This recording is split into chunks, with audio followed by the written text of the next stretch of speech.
Welcome back to everybody from around the world. Lovely to have you back here with us in Prague for game number 5.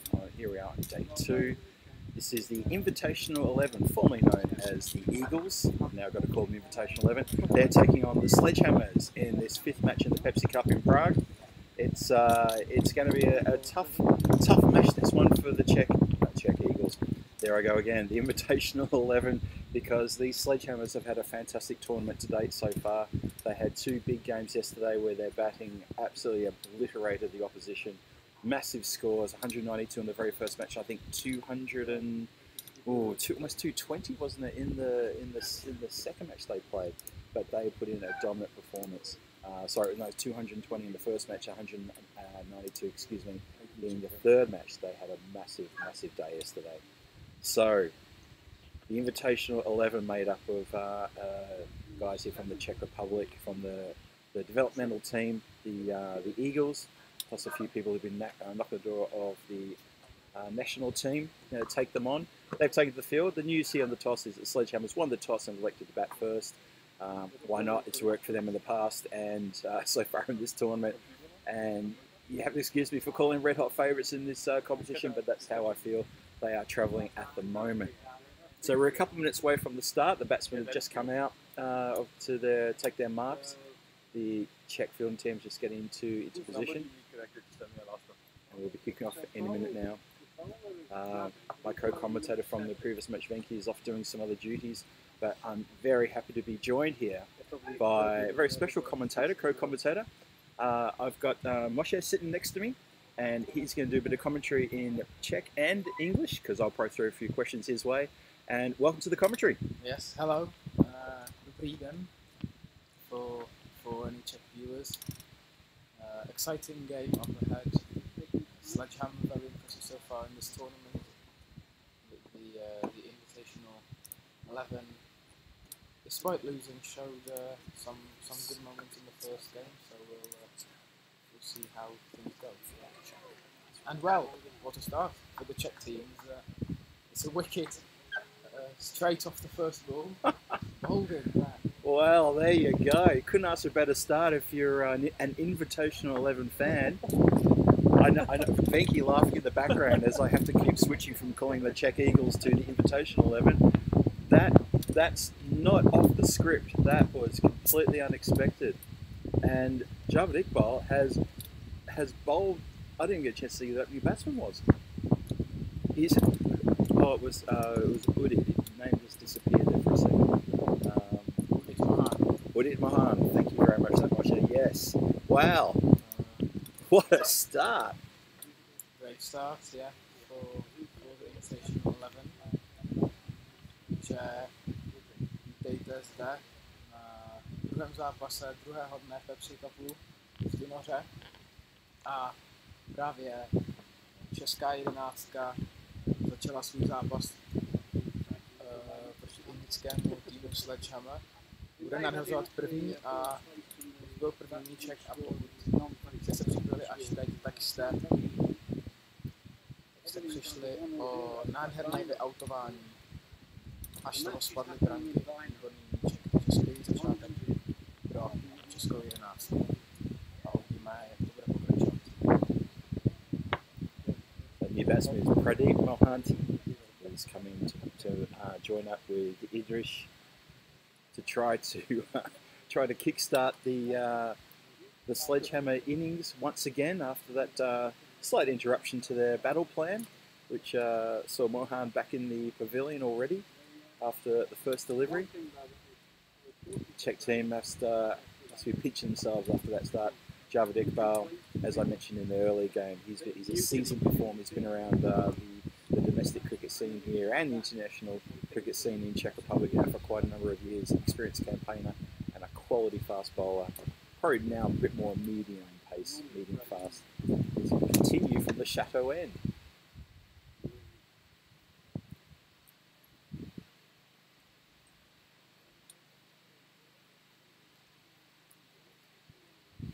Lets the pressure off a bit there with it.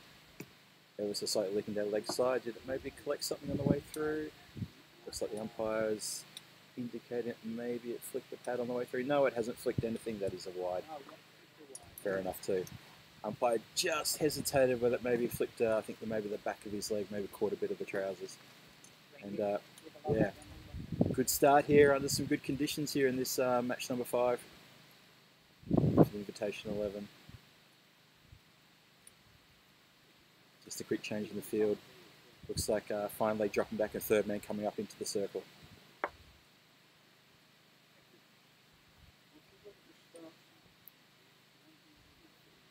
And then cover is going to go to a regulation square leg position. A bit of pace there, but there was always going to be wide just over the batsman's shoulder. Stepped slightly into it, but that was, I don't think Java could argue that that went over the top of the stumps. Another wide delivery here. So, good start, albeit a couple of wides.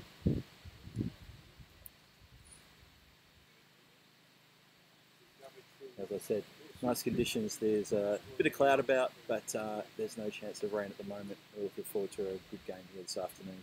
Oh, that's a nasty short ball that got up on him.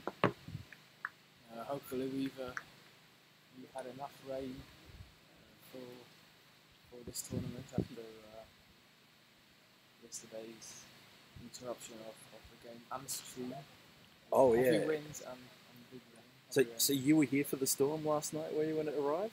Yeah. Oh, the vision looked quite scary. I saw it on Instagram this morning. I was checking the videos that were being posted.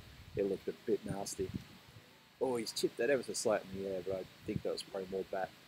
And a quick single, very quick, sharpish single.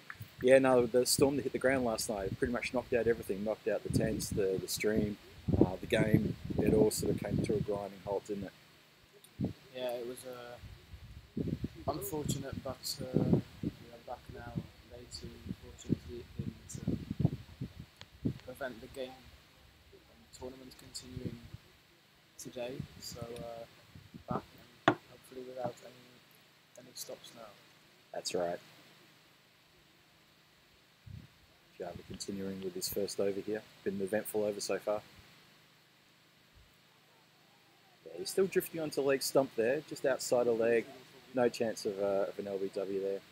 And it's just clipped ever so gently.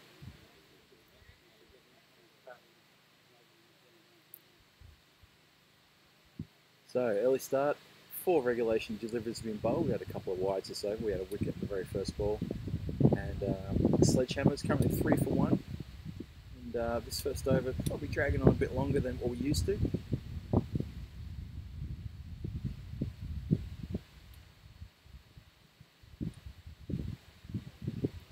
Wow. Don't think the batsman knew too much about that. That's cut into him, and that's a great delivery.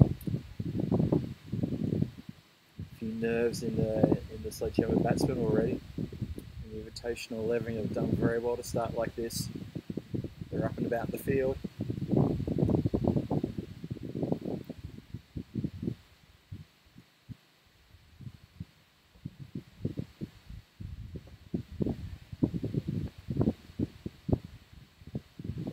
It's a very wide delivery on leg side, but he's gone to clip it. I think we all thought that was going to clear the boundary possibly, but in the end he's gotten I think the toe end of the bat, and probably lucky for him. Well, then again, it could have gone for a catch or 6, but in the end it was just the 1 ball, and that's the end of the over finally. 4 for 1 after 1 over, an eventful first over. Would you say so, Marshall? Yeah, great start for the Invitational 11 there with the wickets. First ball, yeah, couple of wides though, slightly going down that side. So if he can sort that out, Iqbal, then it'll be interesting to see what he can do in his next over. Yeah, Java was a bit wayward then, wasn't he? Even that last delivery, I think he was lucky to get away with that. The batsman maybe felt there was enough width to try to whip it away, try to slog it, not whip it away, slog it over the boundary, but he just toe-ended it for a single. So I think Java's a bit lucky in that over to get away with that last delivery. Either way, he's got a wicket off the first ball, so he's managed to rock the SledgeHammer batsmen back on their heels a bit. And let's see if they can continue this sort of pressure.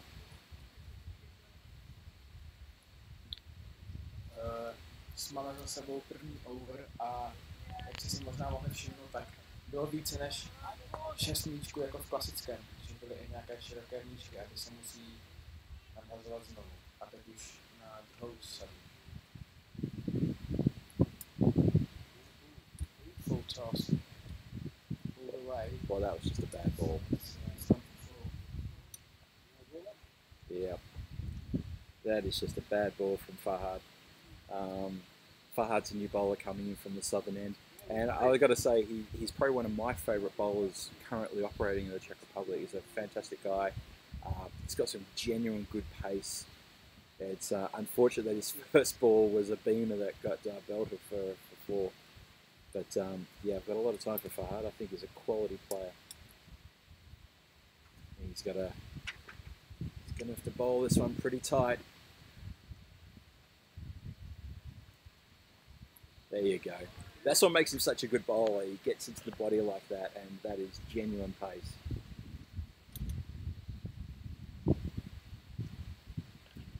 Yeah, Fahad was ineligible for last week's Central European Cup to join the Czech national team, but he's, I believe he's going to the World Cup qualifiers. Yeah, so he'll be going with the Czech team to the World Cup qualifiers to Finland, and we're going to see him. Oh, that's a lovely hoover again. We're going to see him here on the stage, playing this match and I think the next match. Yeah, so he's after a loose first ball.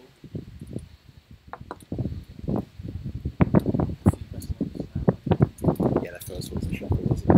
Yeah. Imagine being a new batsman, you get that. Thank you very much. That's going to relieve a bit of tension to get a ball like that and put it over the boundary.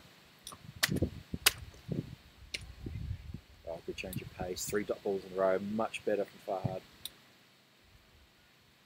Yeah, I first saw him bowling a couple of years ago in a, I don't think it wasn't the ECS, it was a Czech Super Series, and he untouchable, unplayable, genuinely good pace, a little bit of inward movement as well, and he had the batsman hopping around the crease all day.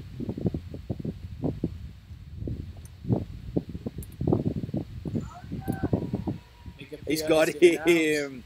There you go!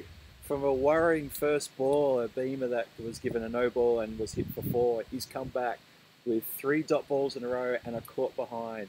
And yeah, the batsman didn't know too much about that one either. That's lovely bowling. That's right in the channel, and well taken by the keeper. 2 wickets down now for SledgeHammer. Wow.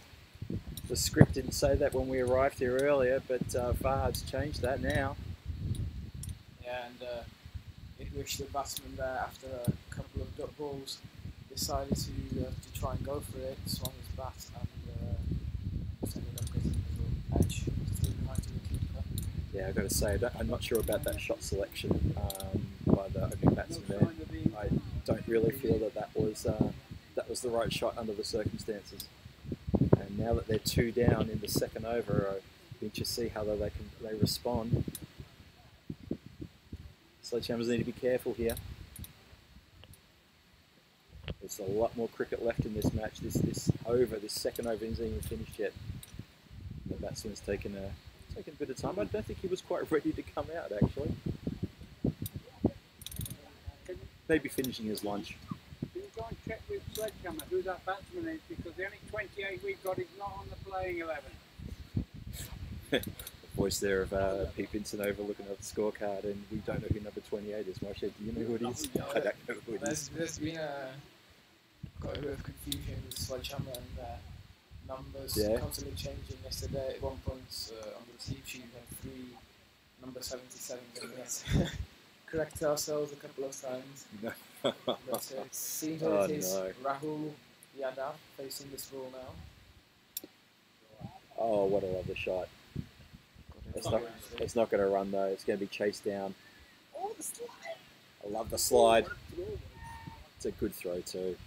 Couldn't stop him getting 2 runs though. Great work in the outfield there. Yeah, obviously the invitation 11 with a slight advantage of knowing the Vinor outfield playing here consistently.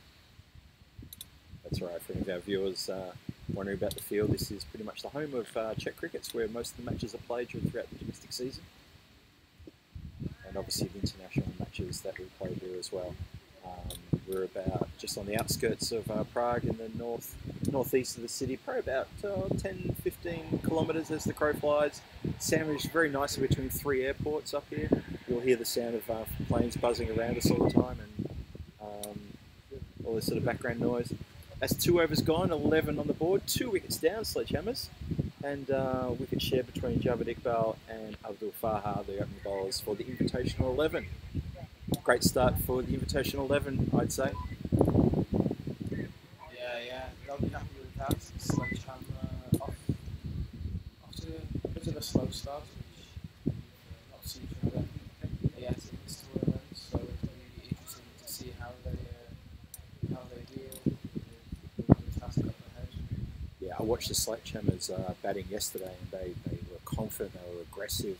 They showed so much intent when they played against Accord and then the United Challengers in the last game of the day. Real aggression in their batting and massive scores as well. So this is interesting. Interesting little period for them. Period of adjustment. Javed Iqbal on the money there. Batsman can only defend. Going to be a bit of a testing couple of overs here for the SledgeHammers. Pull themselves out of this little predicament they put themselves in. 2 wickets down. Only just started the 3rd over.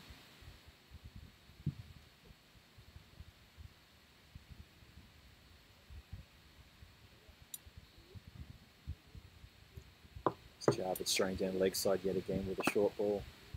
Nothing there but a wide. He's had a few, needs to straighten up a bit to prevent any more wides. You don't want to be giving away extras, especially now that you've managed to get the opposition onto the back foot slightly. You don't want to give them 3 runs. That's so true. Yeah, good call, good shout. An umpire says, yes, that was a very good shout. He's given him. Well, that's what happens when you bowl straight. None of this short leg side rubbish. Bowl it straight at the stumps, and that's what happens. SledgeHammer's 3 down. Who would have thought? What was in the lunch? Did they even have their breakfast? Venki, check. Did they have their breakfast? I'm worried. And that's the captain that goes. It's a big wicket. Massive. Pradeep Mohanty back in the pavilion. Really didn't trouble the scorers. Could only get his pad in the way of that ball. It was going to cannon into middle stump halfway up. Yeah, and the Invitational 11 continuing with the good bowling, good pressure, and 12 for 3 now. SledgeHammer they could really do with a partnership. Yes, they absolutely could. The SledgeHammers need to get on top of this. Otherwise, the middle order is going to be exposed, and who knows what can happen after that. We've seen Farhad bowling with some aggression in that previous over. Javed Iqbal, a little bit wayward, but when he's not wayward, he's dangerous. When he bowls a good ball, he's getting a wicket, funny enough. So, SledgeHammer, you really need a partnership, as you say, Moshe. I completely agree with you. They are in all sorts of trouble at 3 for 12 in the 3rd over. And I reckon they've come into this match thinking, we've got 2 big wins on the board, 3rd win here, and we are going to be the favourites to take out this cup. And the Invitational 11 have really come back hard after that loss in the first game this morning against United Challengers. And this looks like a bit of a rejuvenated team and a much better bowling attack already. Yeah, and it'll be interesting to see how SledgeHammer deal with the pressure now. Short ball flicked away was well fielded, so no run. Yeah, Javed really bent his back in that delivery, tried to get it up sort of closer to the chin, but just got up about chest high, and as you say, just punched down on the leg side for no run.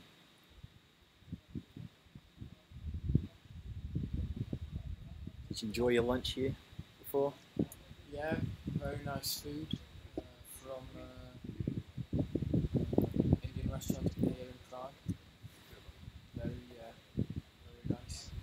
Yeah, it's catered very nicely here for the players and for the support staff as well. Got a little marquee set up here in the sunshine, and very nice little delicious Indian curry there for dinner, for lunch. Keep the energy flowing. Hope the players enjoyed that too. Everyone seemed happy with their food, just like yesterday. And hopefully we can be just as satisfied with the cricket we're about to watch. Just punch away to the offside for no run there. Yes, the lunches that we have supplied up here in Vinor, we're a fair way from anywhere here. There's no sort of local shop just over the hill or anything like that. It's a bit of a walk back to the village, so getting catered here is really important. The lunches are always good, whether it be pies or curries or pizza or whatever. Always make sure the players and the support staff are always looked after here, and the organisers have done a fantastic job. Oh, perilously close to a diving fielder there. Pull shot. It's gone very squarish, probably just behind square, and it's gone for 4. But the diving fielder was in with a shout then. Launched himself vertical at 4 runs, and SledgeHammer ever so gently just trying to release the pressure. Yeah, that's more like it. Good shot there.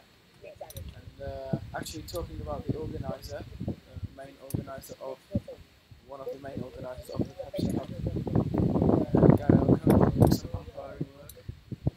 He is, yeah, good call there. Yes. Off to square leg now. That's right. He and Chris Pearce have done a fantastic job to get the Pepsi Cup up again this year. It's been disappeared for a couple of years due to the pandemic that's been sweeping the world, but it's wonderful to see it back here in Vinor. And obviously we're very happy to see these international teams coming in and taking on a Czech local team for the glory of the Pepsi Cup. And that's a dodgy inside edge. It's gone behind the keeper, has to do the fielding. Just keeps it to 1. Thought they might chance it for 2, but no, just keeps it to 1. And previous to that ball, that was the over, the end of the 3rd over, and it was 16 for 3 after 3, now 17 for 3 after 3.1 as Farhad continues. Yeah, Karel and Chris have done a fantastic job, plus their support staff to get this event on, and we're very happy people about that. More cricket in Czech Republic, the better.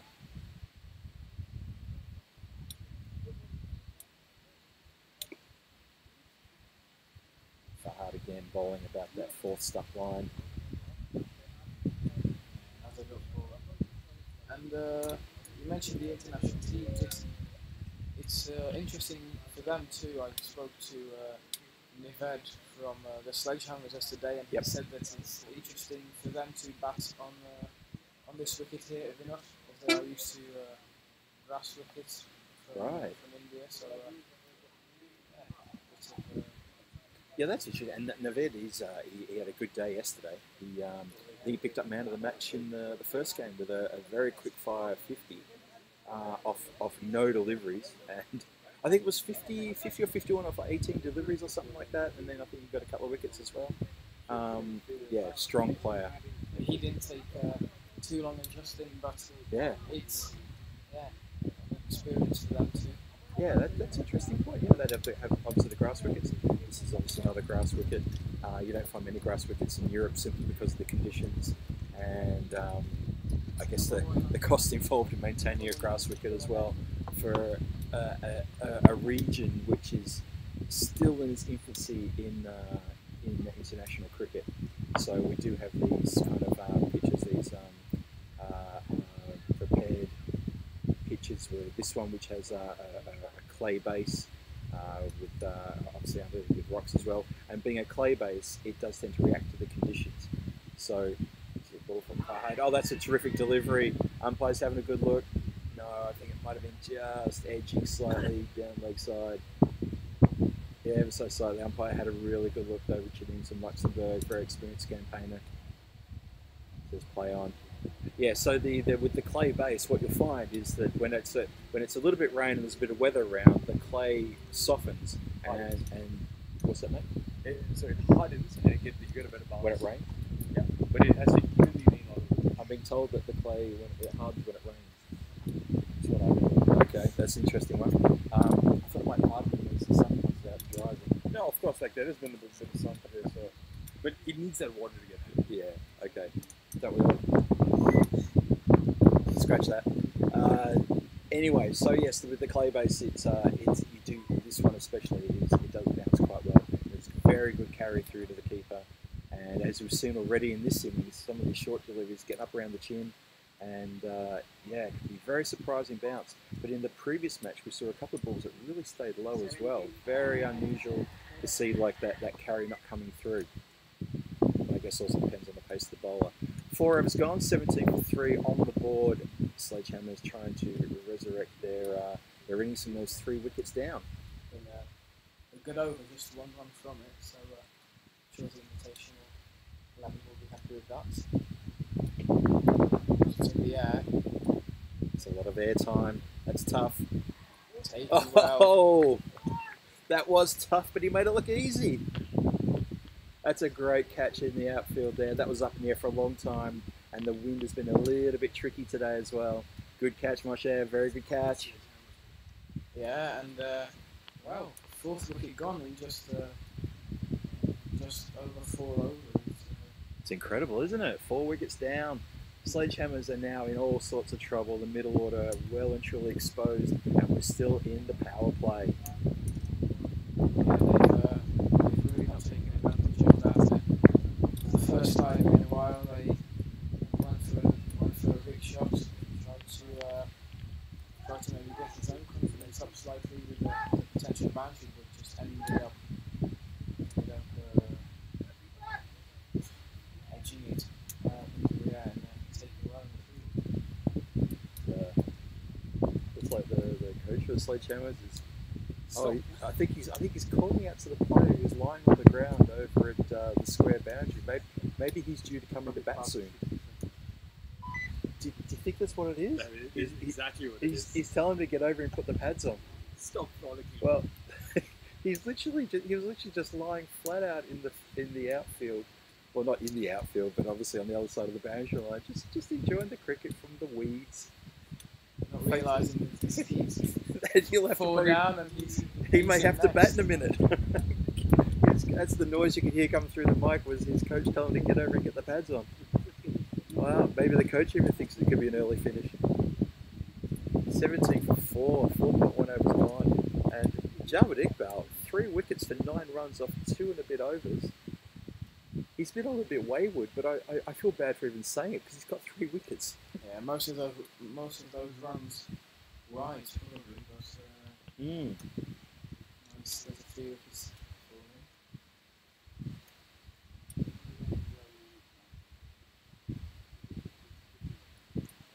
Just pushed out to the covers for a nice easy single there. No real pace on that. Always going to be a single there for all day. So the deep field is here. We have looks like a deep third man, regulation deep third man. Oh, of course, yeah, okay, deep fine leg right here beside me. I should have looked at that one. So interesting that compared to the first match, they got the deep fielders behind. And if you had a deep fielder square, could have done something about that, but that's all you can do. That's been pulled away to the square leg boundary for 4 runs. Lovely shot, great strike there.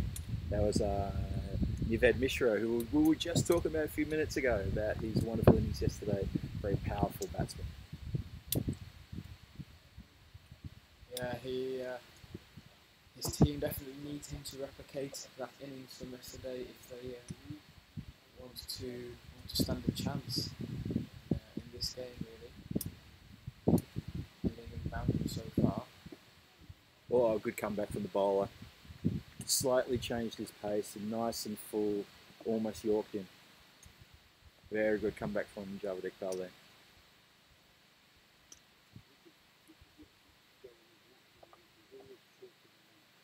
So I think this partnership's going to be pretty critical to this Sledgehammer team. They do need to steady the ship. Just as we saw the United Challengers in the previous game had 5 down and the next partnership saw them over the line. It's been smashed into, well fielded by the fielder, but he's just spilled ever so slightly, which allowed him to get the run. I thought he got a little bit more of that, Nived. I thought he had a little bit more power in that. The fielder's got around and kept it to 1. Last ball of Javed Iqbal's 3rd over coming up. Bit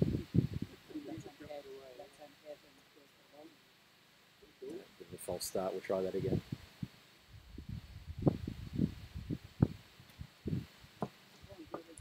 So we've got Nirwan Atri facing. He's only been out there for a few minutes. He's only faced 1 ball. He's only got 1 run. He gets his chance now to face up to Javid. Shuffles across, hits him pretty high though. Muffled LBW shout, but never going to be anything there. And that'll be the end of the over. That's 5 overs gone. 23 for 4 on the board, SledgeHammers. Yeah, actually another SledgeHammer batsman who came very close to a half century, out for 49 yesterday. That's right, yeah. Unlucky. He was quite aggressive, wasn't he? They got some aggressive batting there. Yeah, but not really working out for them here so far. 1 over left in the power play. We'll definitely look to take advantage of that. Yeah, now this middle order of the SledgeHammers is going to be really critical to see how they go, because I mean, if they lose another one in the next 2 overs, it could grind to a halt pretty quickly. I don't know how deep they bat, but considering the scores we saw them put on yesterday, we know that they're incredibly capable with the bat. First score of the morning was, I think, 213 from memory, and then it was 192 in the afternoon yesterday. So they're not shy when it comes to putting the willow onto the leather. And so the invitational 11 bowlers need to be on here. And just like that, it's going all the way for 6. Just for a second, I think the fielder thought he was in play, but no, there was too much elevation on that, and that's gone for full. Lovely shot down the ground. Good shot there, yeah.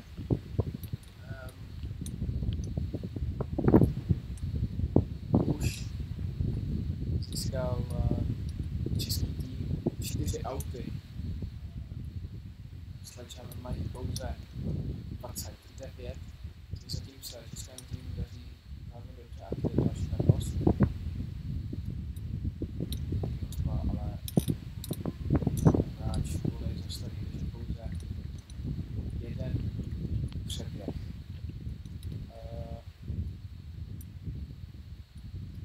Teď bude za chvíli končit přesilovka, takže bude moc čistý pohled více hráč v poli vně malé kolové prostředí a budou na kostlem, čili zabudeme nás 4.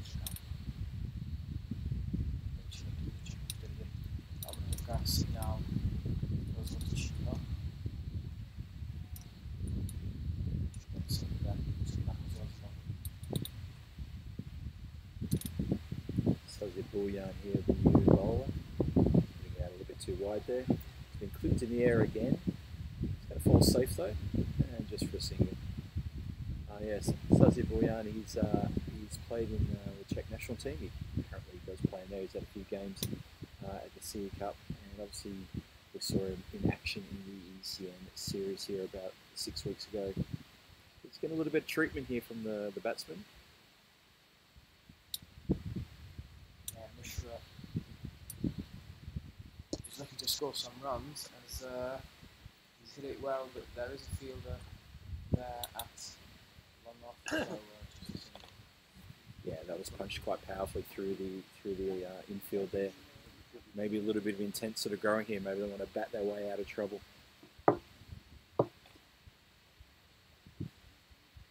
Just gently clipped away, but straight to the fielder. Definitely no chance for a run there. Boyan looking to pull it back. Last ball the over coming up. He went for 6 off the first ball, but he's been a bit better since then. In fact, he's been a lot better since then.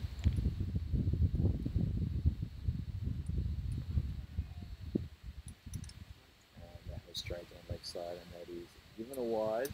Didn't come off anything. A few teapot stances as people have their hands on their hips. There's always a wide. Don't think they've got anything. Let's try that last ball the over again.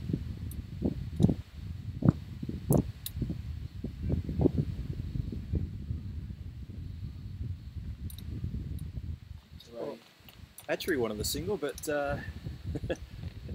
Yvette didn't even move. it was probably there, especially since there was a slight misfield. Slight fumble, wasn't there? Yeah. And they've had to keep strike for the next over. He's started to get into it now. He's got a couple of fours or six. So, 1 minute. yeah, will be crucial. Yeah. To SledgeHammer and so yeah, score comes over. Absolutely. Well, Nivet is on 17 from 15, and they're currently 34 for 4 after 6. So he's faced half the balls and he's got half the runs. That's a pretty fair contribution in my book, don't you think? Yes, absolutely, yes. So fair enough that he stays there. Says, I'll take over. You watch this.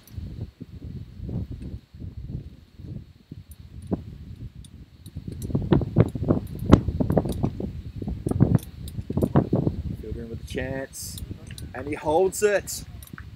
Well, that's better than what we saw in the previous match, but Navida's hold out down at long off. Oh, an invitational 11 are in again with another wicket. This time the big hitting Navid. That's, again, the door has been wrenched off its hinges, and a chance for the invitational 11 to really put the SledgeHammers to the sword and get them out cheap. Yeah, good take there. He went big again, but couldn't quite get hold of it fully. So now 5 wickets down. SledgeHammer problems. Yeah, the fielder down there in the deep, he got himself settled nice. I thought maybe it was going to clear him. My first instinct was he'd hit it better than that. But the fielder settled himself under it and took it very, very well. Pouched it, ran in to get the congratulations from his teammates as now they're 5 down. A very dejected Naveed walking off the ground. We can just see him get into his dugout. Yeah, he's not angry, he's just a little bit down because he knows he probably should have absolutely smushed that one over the fence. First ball, the power play that. 6.1 overs, 34 for 5. SledgeHammer's in all sorts of trouble now. A lot of work ahead for them to get themselves out of this predicament.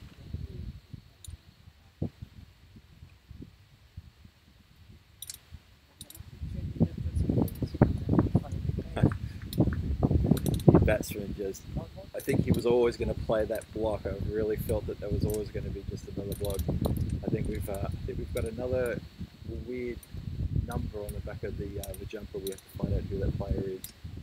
But SledgeHammers haven't quite got their numbers where they should be. Oh no, we've been told it's now Rahul Daga. And confirmed by Farooq just next to me that it is Rahul Daga. Just bunted away there. So Javed Iqbal, 15 for 4 off 3.5 overs, putting his hand up for an early man of the match contention. Yeah. Obviously there's a long way to go. I'm sure he'll be looking for that last wicket to complete his strike. Oh, can we see a fifer? We have the fourfer, let's have a fifer. Can we get a Michelle Pfeiffer?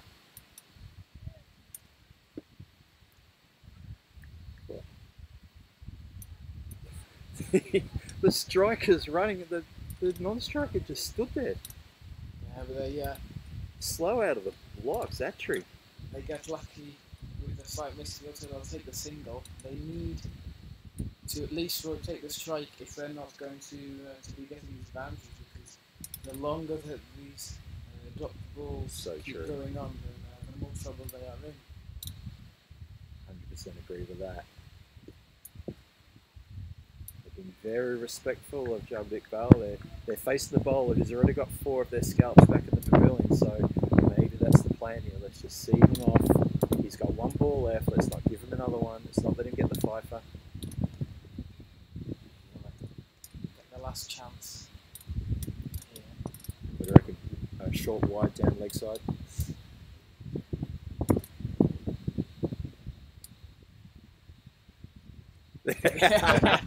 And it's short wide down leg side. Sums up how he's bowled so far. A wicket now would completely. It would, yeah. Perfectly.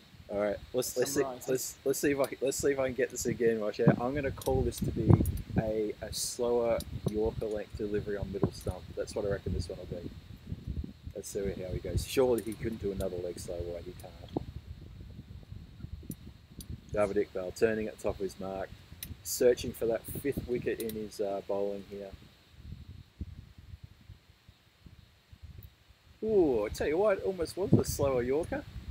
Yeah, not a bad prediction there. He's dug it out though, and that's the end of Javid Iqbal's spell. He should get a welcome pat on the back from all his teammates because that is 4 for 17 on 4 overs. Economy rate of 4.25. Well bowled, Javid Iqbal, as a couple of his teammates are running in, give him a little pat on the backside. Yeah, turn this game on its head, giving the Invitational 11 a red hot chance of getting the SledgeHammers out for cheap. Yeah, and the SledgeHammers have some work to do if they want to avoid their first defeat here at the Pepsi Cup. They do. They got a lot of work on their hands. 36 for 5 after 7. Still 13 overs to go. Still a lot of bowling for them to attack. Talented middle order. Don't know about the tail for the SledgeHammers, but they really need to not let the Invitational 11 get another wicket and apply more pressure.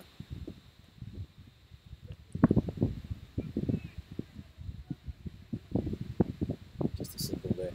Fieldsman sort of spilled out a little bit. Tough opportunity to try to stop that. That was Sid Goward in the mid wicket position.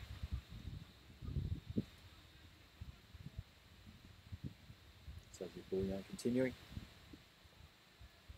He's just drifted onto the pads there, and that's been worked down fine.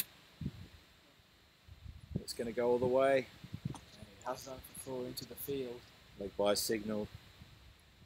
Yeah, that's disappointing from Sazib. He needs to get away from legs. He had trouble pitching on leg stump in his previous over. Went for a few.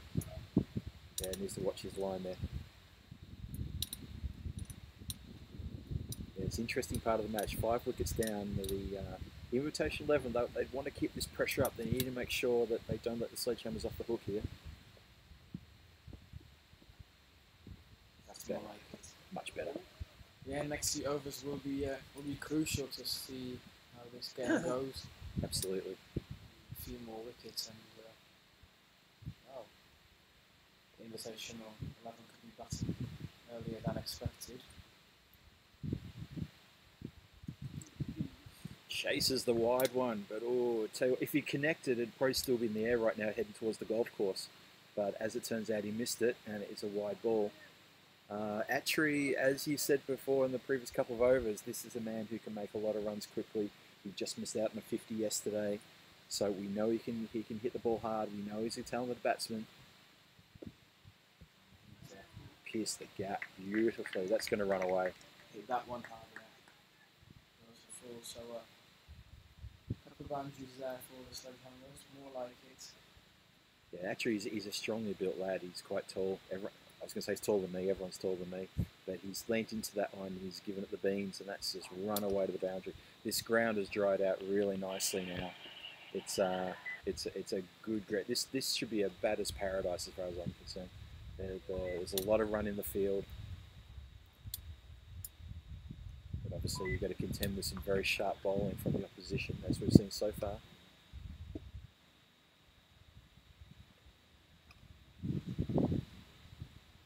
Punch that there into the covers for a fairly easy single. Actually turning over the strike to his batting partner, Rahul Dagar, who's only been out there for a few minutes.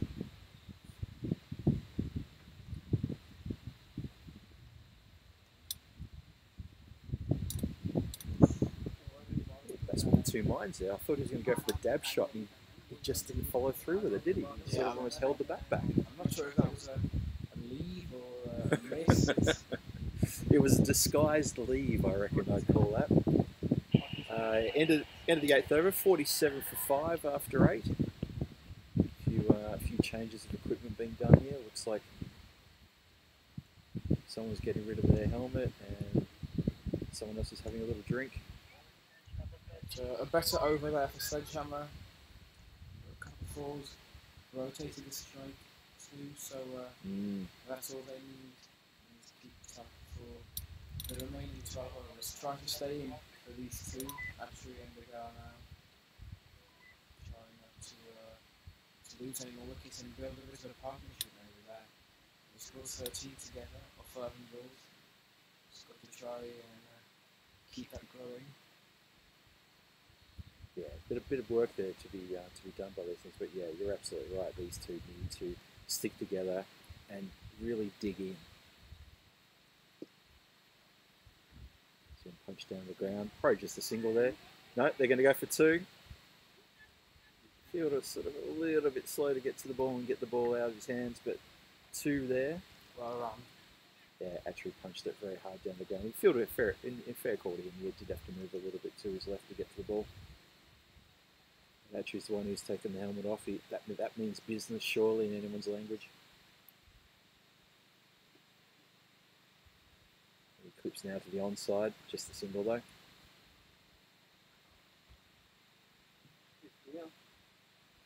That is the 50-yard call there from my left, from the scorers.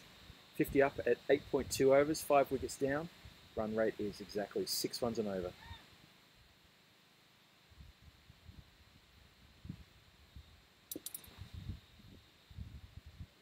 Yeah, there are singles for all day, just punching through the vacant infield like that.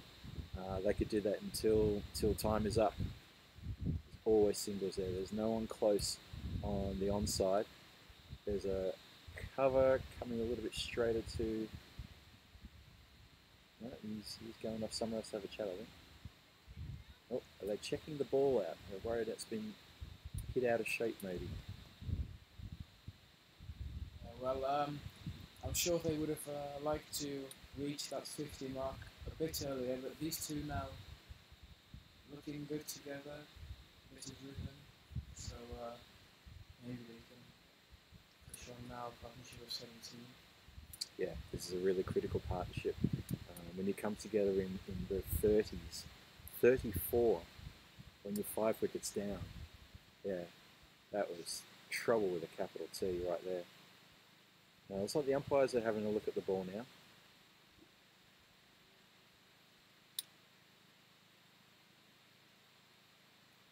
Yeah, I think they're looking like they're a bit concerned. Maybe it's been battered out of shape a little bit by some of these SledgeHammer batsmen.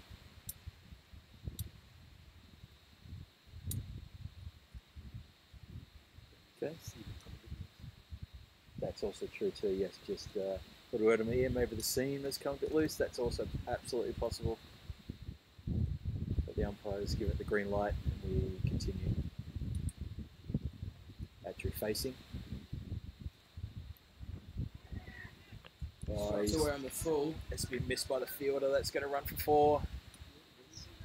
Just ever so slightly out of the reach of the fielder who couldn't get down fast enough. But he's picked it up on the full, and to be honest, probably quite lucky he didn't get a lot more pepper on that one and smack it over the boundary for possibly even a 6. Attree now starting to warm up, 14 off 14.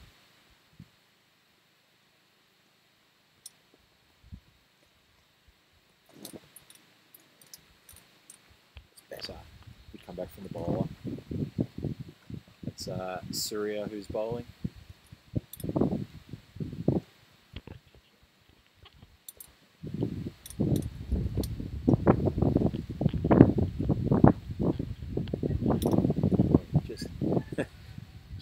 Just bunted into the leg side for a quick one. Bowler has to field himself, and he's attempted to flick back to the stumps, just went straight up in the air.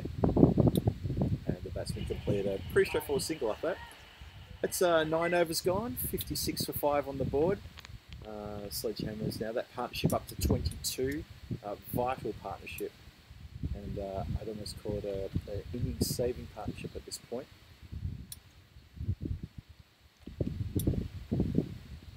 There's still a lot of cricket left and a lot of work for SledgeHammers in the next 11 overs to push on to make it a competitive total.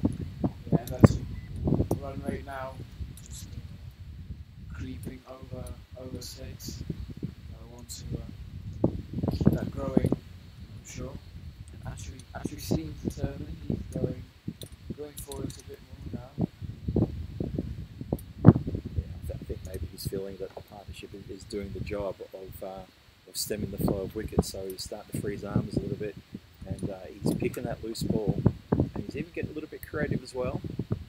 He's a very dangerous play. If the invitation 11 can remove Attree, it's, well, who knows where it could go.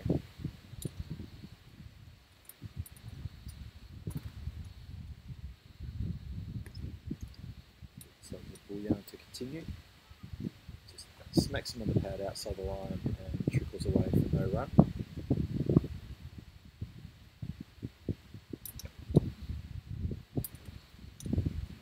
So, Mike, tell me about your cricketing career so far. What's been a highlight for you? Actually, let's start easy one. What do you enjoy doing, batting or bowling? Probably. That's 4 runs. That's smacked out through cow along the ground. Yeah, what do you enjoy? Bowling a bit more, but both. Yeah. I enjoy both, yeah. And I'd say the highlight is probably coming up in the next couple of weeks as Yes. Now this is interesting. You were telling me. a team of kids from the Czech Republic. We are making our way to England to take on some teams there, so I'm sure that will be exciting and a good experience for everyone. Fantastic stuff. Oh, he's clipped it through the gap there.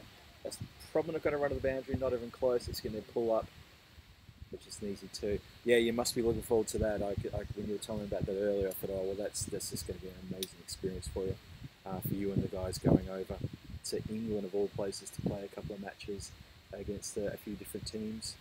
Great experience. So how long is that going to go for? It's going to be a week of cricket with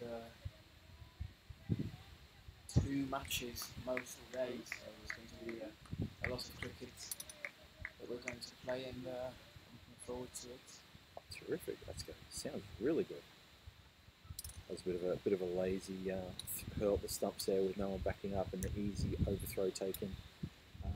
Invitational 11 here. Need to be careful to don't take the foot off the gas here and let the Sledgehammers creep back into this match. They need to keep that pressure on. Run rate's now pushing up to 6.62. It's been punched down the ground, probably just for a single to a long off position.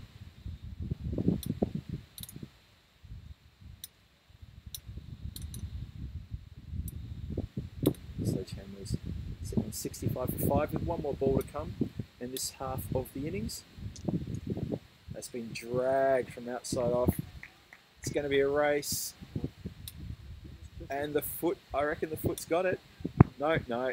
Fielder has very sportsmanlike indicated that has hit the boundary rope, and it's gone for 4. And that is how we finish the 10th over. We're halfway through the innings, and it's 69 for 5. This resurrection of the Team Sledgehammer innings continues with this partnership with 35 for 23. Atri leading the way, and very well supported by Rahul Dagar as well. The Sledgehammers forcing their way back into this contest.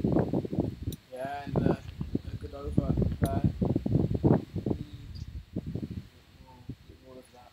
It looks now that their score, unless they lose quickly now, will get over the 100 mark at least. 130 now. Yeah, when they were 5 for 34 or 34 for 5, depends which part of the world you come from, how you read that. All sorts of trouble. 100 was looking like if they got it, they'll be happy. There'll be high fives. They'll be saying, "Well, we got out of jail there." But these guys, these 2 batsmen, have really pulled it back from the brink, and that's a fantastic partnership in the middle here. Another discussion between the umpires about the ball. Teď se nejmenuje vašeho rozhovoru probíhá rozhovor mezi rozhodčími o míčku, který možná poničení, že jsme nějaké velké střely a to dokáže míček trochu deformovat, takže oni dají fakt takové kruhy a míček kruhy, a pokud se vejde, což se vešel, tak se s ním může dále hrát. Takže pokračujeme se stejným míčkem. There's still a few in that field. Nebude se muset přivolat nový, ale to je už podruhé, co byl otestovaného velikost. Hráčům se to pořád nějak nezdá, ale rozličí se rozhoduje a řekli, že se bude pokračovat dále. Takže po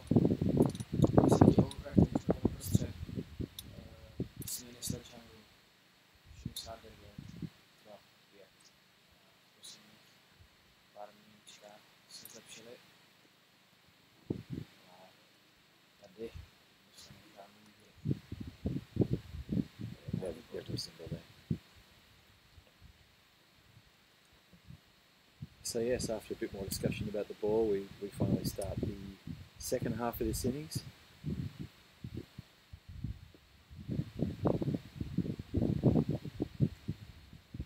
Yeah, so clever running here by these two, keeping that scoreboard ticking over. They seem to have found a bit of a rhythm here now, and the Invitational 11 need to really break this partnership. They need to do it in the next couple of overs.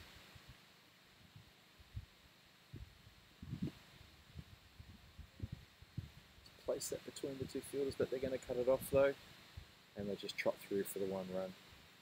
Sort of a nasty old swipe, trying to find the gap. So actually 25 from 23 going nicely. Rahul Dagar 8 from 8 supporting his senior counterpart. That's been lofted behind square. That's going to beat the fieldsman for 4. It's close again for the fielder out there. Swept nicely, and another boundary for Actuary. He is, doesn't he? He's looking dangerous. He's looking set as well. I think it's probably why I said he looks dangerous. I think he just looks like he's in the right frame of mind here.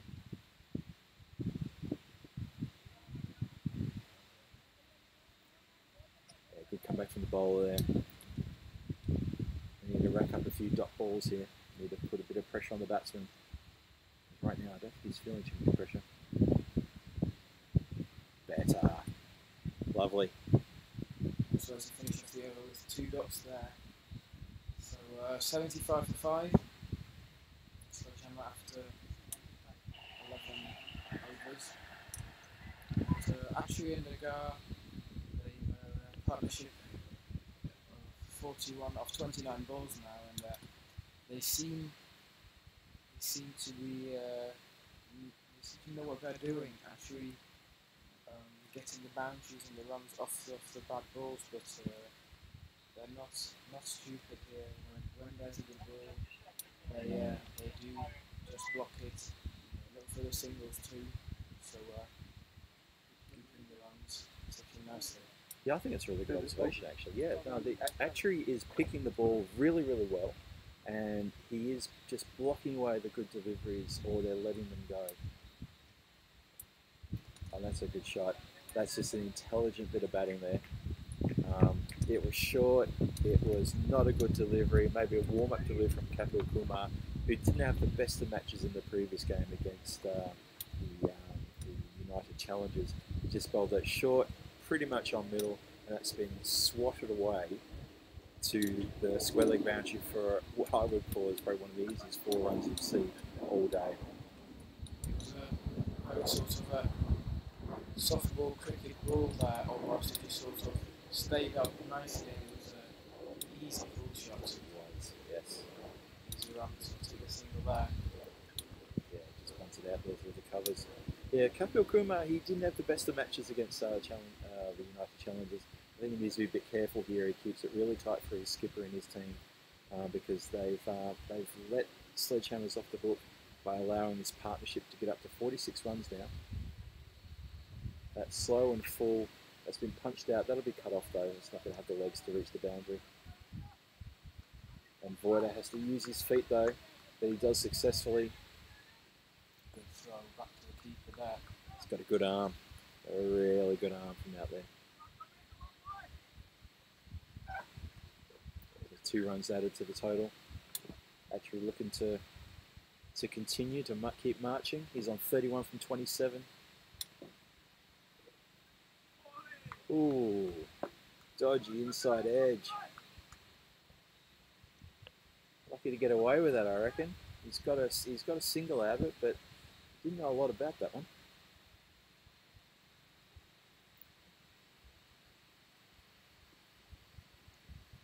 Continuing. And that's just clipped away to the onside for an easy single. And that is going to bring up the 50 partnership, if I'm not mistaken, off 34. That is a match-saving partnership, I reckon. Still a long way to go. And that's been lofted over mid-wicket as safe as houses. There was no protection there. The protection is square on the boundary on the leg side or straight. There was no one at cow. The mid wicket was up, and he's gone over, and he's placed it perfectly. Not a great ball, not a great over from Kapil Kumar. He's gone for 13 off that over. So partnership of 54 now, or 35 balls. As wind is starting to pick up slightly here at Vinor. But the tents don't have the back balls today, so it's blowing through the tent and hopefully not blowing the tent away with it like yesterday. well, that just came out of nowhere, that did, didn't it? Yeah. 1 minute it was nice and calm, and then a split second later the wind just suddenly gusted up, and we're watching the tent just above us swaying this way and that way. Yeah, we don't want a repeat of yesterday, that's for sure. It has been fairly windy out here today. Temperatures are around sort of 19 degrees. It's still quite cold, isn't it? Not quite the heat that you might expect from the summer in the Czech Republic. So this is Suryan Rengarian is continuing from the chateau or northern end. Oh, it's been edged. Oh, it's gone through the fielder. But there was no chance for a second there. They just made it very easy single. Yeah, that wind's picking up again. I don't know if you came up here last weekend for the Central Europe Cup, but we had this kind of wind in our faces constantly for 2 days. And there was a third day where it wasn't as bad, but oh man, it was awful. Really awful. It's been awful for the players too, I have to say. But when you got that wind constantly coming across the ground in your face, it's not pleasant. But yeah, I've been actually in the chat saying that it's not SledgeHammer's day today, and that they might have drank too much last night. Celebrating the first day of the Pepsi Cup, you think, Batya? Yeah, he might be onto something there.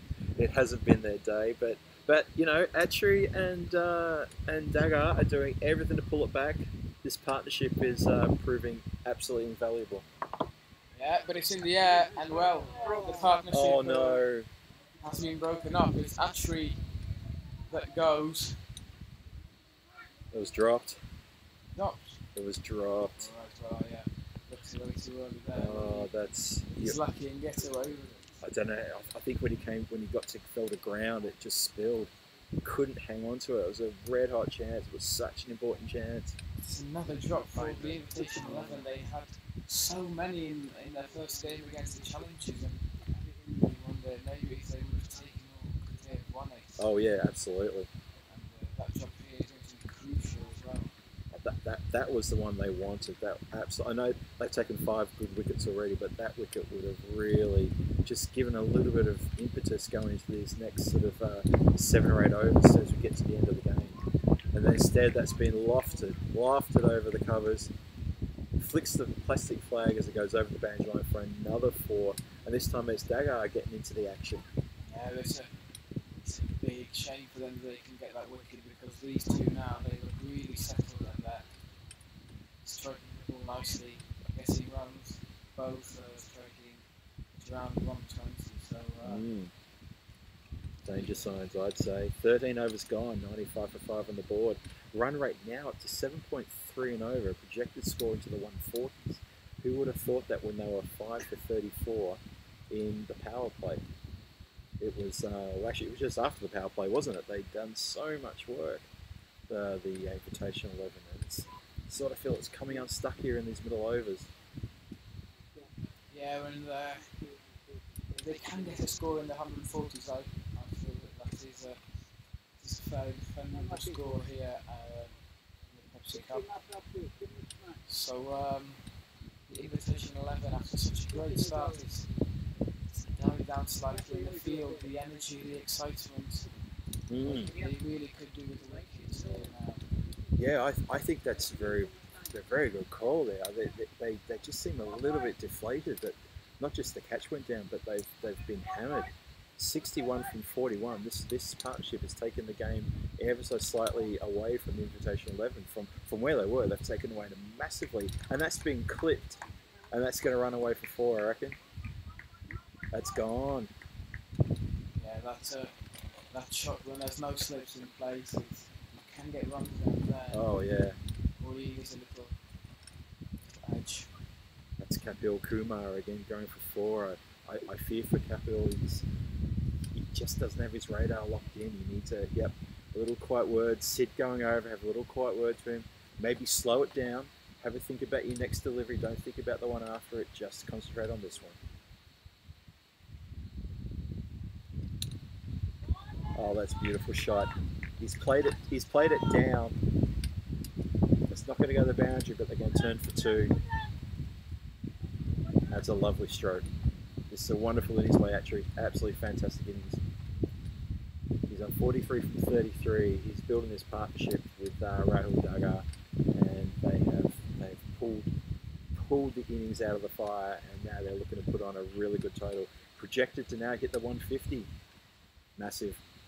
Yeah, good score. And, actually, push there. But, it gets stopped for a dot. Very needed dot.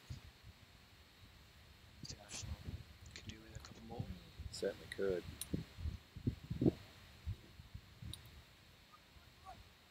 It's a well-run single taken. Yeah, this is the thing. I mean, even when they're just chopping down the balls, they're getting singles on just short square of the wicket on the onside and the offside, because there's so many singles everywhere, and they just seem to be managing to pick these little gaps here and there.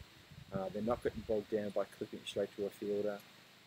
They're picking the gaps, and they're picking the right ball as well. It's very intelligent batting. Well, he's placed that perfectly, but he hasn't given it the strength, so it's going to get cut off. And they're, oh yeah, very nicely run 2 runs there. Yeah. If we look at the field, there's a lot of players out on the boundary, so there is the opportunity to get those singles there. If you study the leg side, you've got the 3 men deep forming like a half a ring there, then there's pretty much nothing until you get to back with a square. So another single out there for the sweeper and the point boundary. And that makes it the end of the over, and that's 14 overs gone. That's 105 for 5 with 6 more overs to come. 150 on the cards, because their current run rate is 75. And yes, their current partnership's up to 71 now. Yeah. We saw a 71 partnership which won the game for the challenges in the first match today. That's right. And this one bringing the SledgeHammers back into it and back into a nice position. See, of the last 5 overs, they've gotten 49 runs. It's a run rate of 9.8, so yeah, they've really picked it up. They have. They've enjoyed the bowling of Kapil Kumar. Who's gone for 23 of his 2 overs, quite expensive. And they've enjoyed the bowling of Surya as well. He's gone for only 22 of his 3, but still, they've not mind get stuck into him as well. It's just those loose deliveries that are getting punished every single time.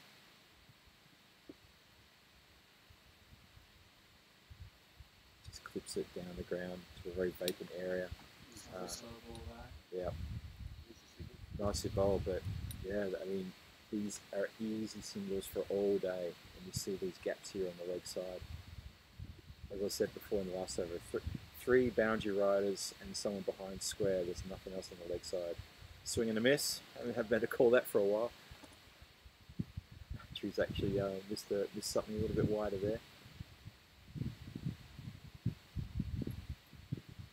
So yeah, this could end up being a bit of a tough chase coming up for the Invitational 11 when it's their turn.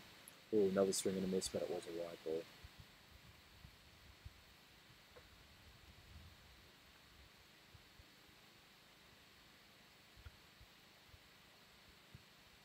So this is Piyush, who's coming to bowl. He's the new bowler. That's a bit fuller, but he just didn't get enough of that, did he? Yeah, he was.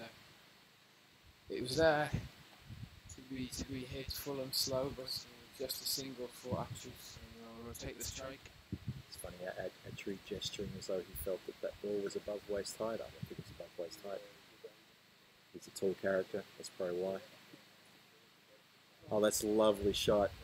That's going to run away. Yeah, that is really nice from Rahul Dagar, who's picked it up slightly, and he's now got himself 4 fours. So, batting well.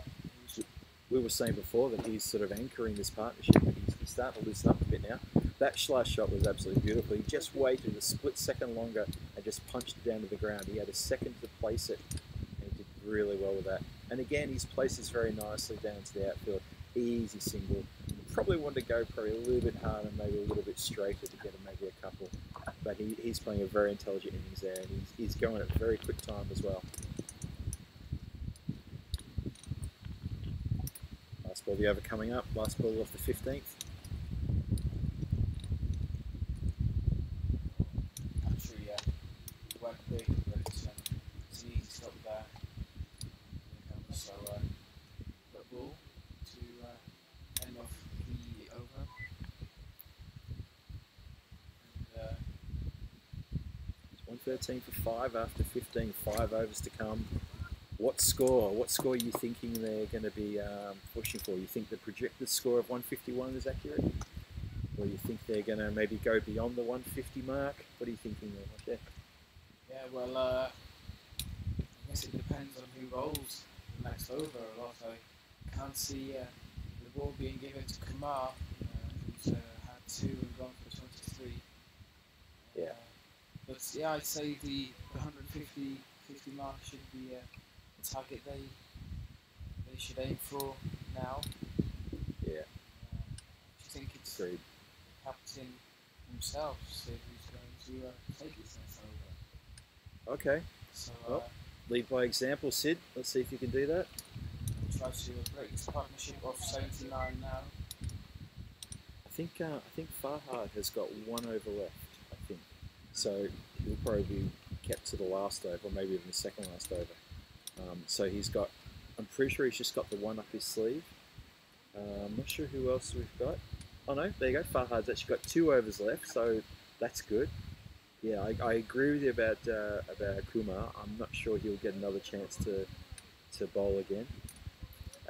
Piyush had a fairly good over, went for 8, and let's see what Sid can do for the Invitational 11. Whether he can tie them down, or when he brought himself on in the game against the United Challengers, he did get carded for a few, and I don't think he came on the bum roller over after that. So this will be an interesting little test for Sid. Well, he's put it somewhere where it could just be swatted away with consummate ease for 4 runs. So that's not an auspicious start for the skipper. Needs to do much better than that. But at the same time, it was well picked up by the batsman. Well picked up by Rahul. Confident shot. Rahul races to 32 from 21. He's gone a bit under the radar, hasn't he, Rahul? We've been talking about Atri for most of this partnership, which is now up to 83. But Rahul there, 32, 5 boundaries. He's just, yeah, well, let go. He's I wouldn't say he's just coming good. He's been good for his entire innings. But right now, I'm looking at him thinking, well, with 4.5 overs to go, or almost 5 overs to go, he could end up making quite a big score here.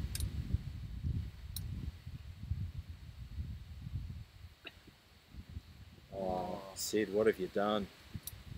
You've bowled an ugly piece of rubbish straight on the man's hips, and he's flicked you away for 4.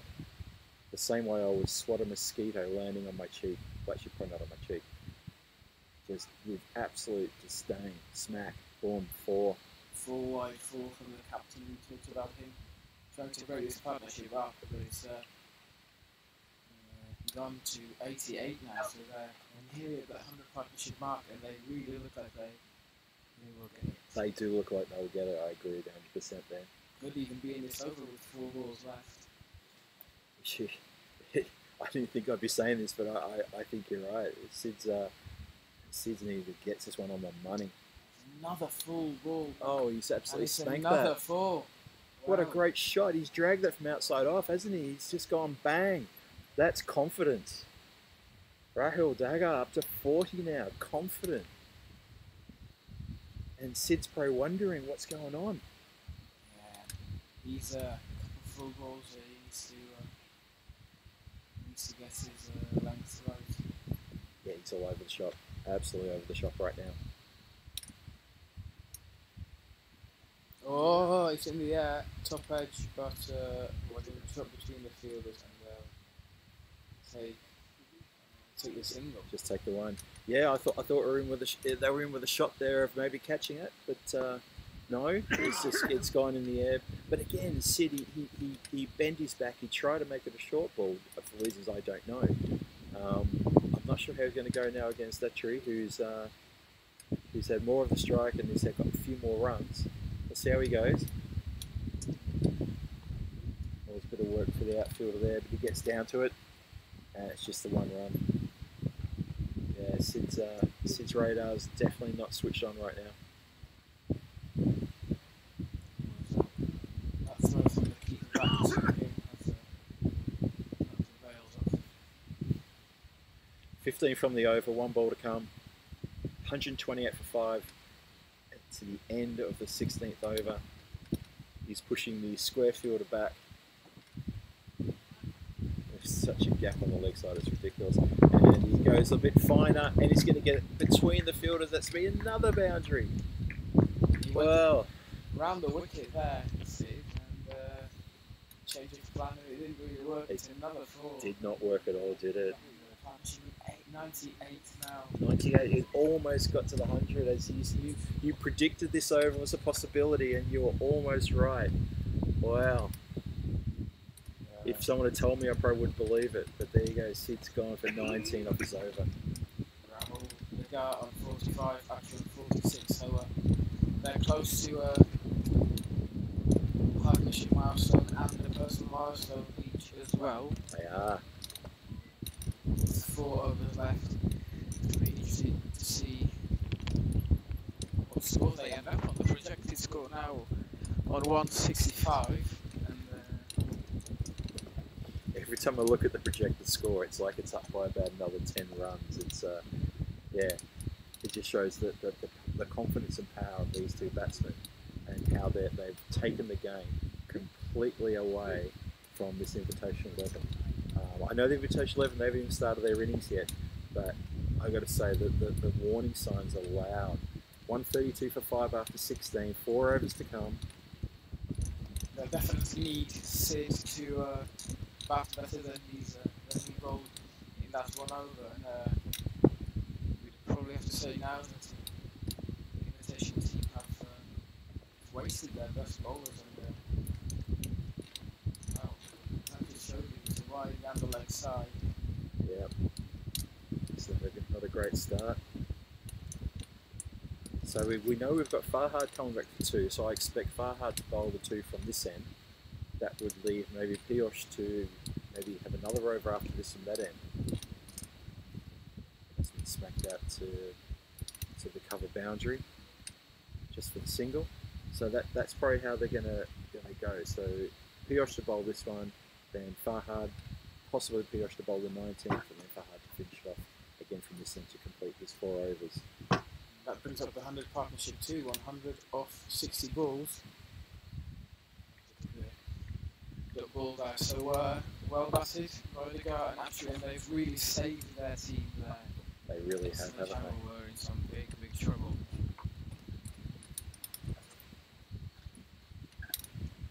That is a bit wider, and it'll go for 4. The man stopping it just behind the boundary is not actually involved in the game. Just a spectator out there. So it's another boundary for Rahul Dagar, which takes him to just 1 off that half century. And he'll get that one now.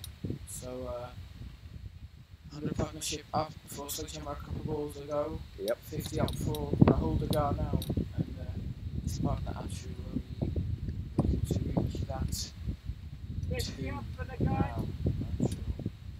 I had to go over and tell the dugout for the SledgeHammer team that the 100-run partnership came up, and you heard a little bit of a round of applause. I had no idea. But now they know. They're looking very happy. Oh! It's actually Just swinging the bat only just over his head. The fielder. The fielder could have maybe done a little bit better for that. He sort of flung the hand up in hope. But that's the 50 up for Atri, so that's 2 batsmen getting their 50 in this over. That is incredible. Yeah, actually, yeah. I don't think the dugout of the SledgeHammers realise that yet either. They're still very quiet over there. They will realise soon enough. Actually now looking really aggressive. He gets another 4. And that'll finish off the over. So there's a wide, 2 singles and 3 fours. That's over. It's getting worrying now. Well batted, and the projected score seems to be going up by Gone up by again. 10. Pretty much every single over. Unreal. 59 runs off the last 5. So really well batted here That by is. Dagar and Atri. The Invitational 11, when I look at them and they look ever so slightly down, there's not a lot of chat. Well, they chat to the batsman because he's probably the one who's on fire at the moment. But Farhad, as I predicted, is coming back for his 3rd over from the southern end. But yeah, there's just a ever so slight little sort of slouch in the fielding. Not a lot of chat, not a lot of encouragement. I feel they've really let them. Well, they haven't just really let them hook. They have completely and utterly let them off the hook here. To go from 34 for 5 to 147 for 5. This is a monstrous statement from the SledgeHammer batsmen, Atri and Dagar, who've both got their half centuries. And Dagar, a quick time of 28 balls, and Atri got his, I think, 41 deliveries. He's now on 55 or 42. Very, very impressive. Farhad to try to stop the rot, so to speak. And then we've still got, I guess, Big Pioche coming in from the other end for the 19th over, unless they can pick on someone else. But Abdul Farhad, he's only gone for 4 off his 2 overs. He's gone for 8. Sorry, yep, stand corrected. He's a kind of rate of 4, gone for 8. He's got 1 wicket.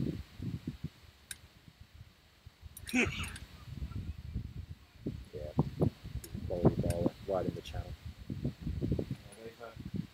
We've not seen great bowling in the last few overs, and it's been reflected in the score. So Probably not since Javed Iqbal's last over, to be honest. That was probably the last good over we saw, where he picked up a couple and he almost came in for a 5-for. That's been clipped out to the leg side. Funny, I started looking to the offside, thought he'd gone out that way. It was quite wide on the offside, but he's clipped it out to leg, just in front of square. yeah, he's done that a couple of times actually. Ball wide outside of stump. He's going to cross to get it onto the onside. Yeah, he doesn't mind pulling it from an outside off to get up to the leg side. If there's less fielders there, so be it. And I mean, there is a big gap there between square leg and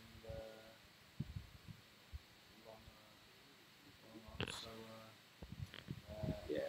there's potential for runs there. Oh, definitely. There is quite a gap there. Farhad slowed that ball down to Atri and just hit the pad and just drifted away for a pretty easy single. Farhad steaming in from the southern end. Well, he's got an edge on that, but the fielder's going to get around and stop that going into the boundary. So just the single.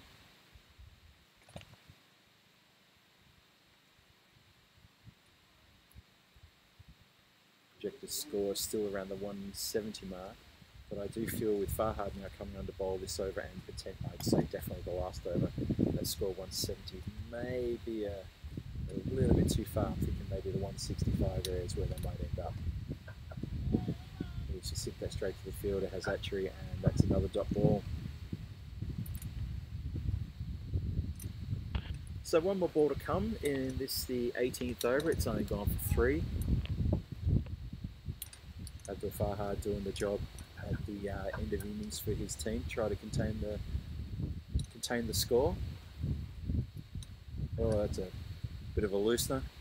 He's just gotten away with that.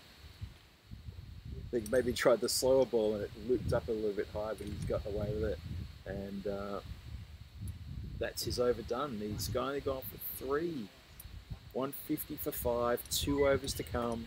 Projected score just dipped ever so below 170. So this over, I reckon, could be a big one. This is the one. Because I think Farhad will bowl that last over, and we've seen already how economical he is. So what happens now? Now with just 2 overs remaining, surely see the last one go for it. Even more now. Yeah, you think they'll go after, if it's Pioche bowling, they'll go after him for sure. No, they brought back Sazid Boyan, who's gone for 31 off his 3 overs.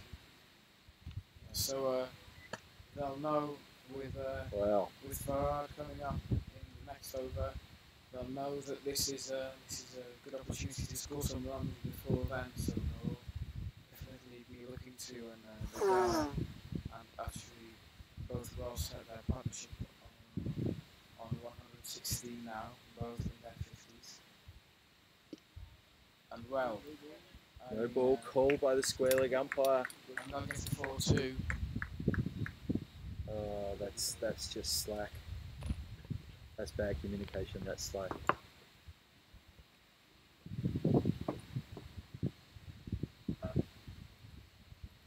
Yeah, Richard Dean's a very experienced square leg umpire. Called that no ball as soon as the ball left the hand. Fielders not in the right position. Hadn't come in across the line. We've got Avinash in the chat saying that a score of 170 would be enough for the Czech team, spelled Check. But I think we know what you mean. We know exactly what you mean. So what, 170 would be enough for the Czech team? Is that what he said? 170 would be enough? I think 170 would be a score too far for the Czech team personally, but let's see how they go. Oh, well stopped. Keeps it to 1. Oof. Oh, overthrow. That's not good. Fielder backing up, missed it too, so they'll take another run. I think in defence of the fields, I mean, he did get a funny old bounce just in front of him, but no one wants to cop one of those in the mouth when they're trying to back up the field, so that's a bit harsh. But yeah, we had four no balls in the first ball, dot ball then a 2, and Boyan's been hit out to the boundary. The boundary rider out there cuts it off, gets it in quick, smart. When you're fielding on the boundary, you need to get that ball back in really sharpish. Don't sit up and hatch it. And I remember in the Central European Cup last week, we saw Dylan Stain put on an excellent performance of boundary riding for the Czech national team. And he quite rightly won the field of the tournament for his efforts in the boundary. And that's been smashed all the way over extra cover for 6 runs. Huge 6 there. Atchery continues on his merry way. Saw one like that the first game today. That really went far. That dude does a great hit, really good hit. 62 or 46 now. Atchery really put the foot down. Not quite ready. Let's try that again. But Boyan, he's got to do something with his last 2 balls this over. He really needs to put the brakes on because he really has gone for too many in this over. Just down leg side, that's flying out towards us. That'll be pulled up though. Fielder will get there. Take the 2. Oh, he went for the slide and the slide hasn't worked at all. Ended up picking it away further. Yeah, not sure the slide was needed, but yeah, you're right. He slid and he's pretty much just bunted it away with his foot. It's gone for 3. 167 for 5. Last ball of the 19th coming up, and Boyan has gone for a few too many this over for mine. He's gone for and that's another gone 4 for there. 4. Wow. So, very expensive over, and we mentioned before the over that this will be the over to get some runs in maybe. And, Yeah. well, Well played, boys. Yeah, very much so. Yes.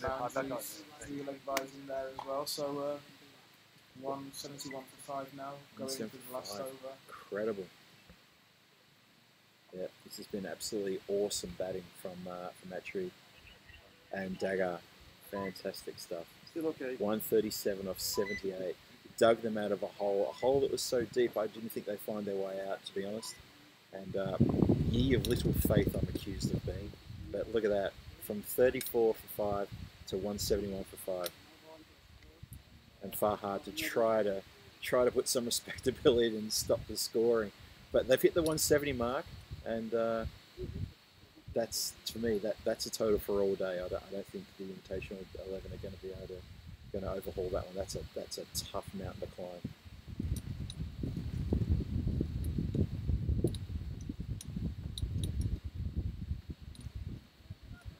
Clipped into a very vacant squarish area. It's not going to run to the boundary. It didn't have the legs. Take it easy too. We've got Rathia Avinash in the chat once again, Yes. saying 200 projected score. Well, actual projected score is 181, and that's like more like a personal projected score. I think that is a bit too optimistic I think for SledgeHammer if now at this stage. if Farhad wasn't going to bowl his last 2 overs, I'd probably almost agree with 200 maybe 4 overs ago. But because we knew he had 2 more to come, I always thought that's probably a little bit too far to go. With a slightly looser ball there. Right. Mm. Yeah, a bit of a blemish in his batting display. There's some thumping dance music coming from somewhere to the left. Must be going off in the 10. That's a better ball from Farhad.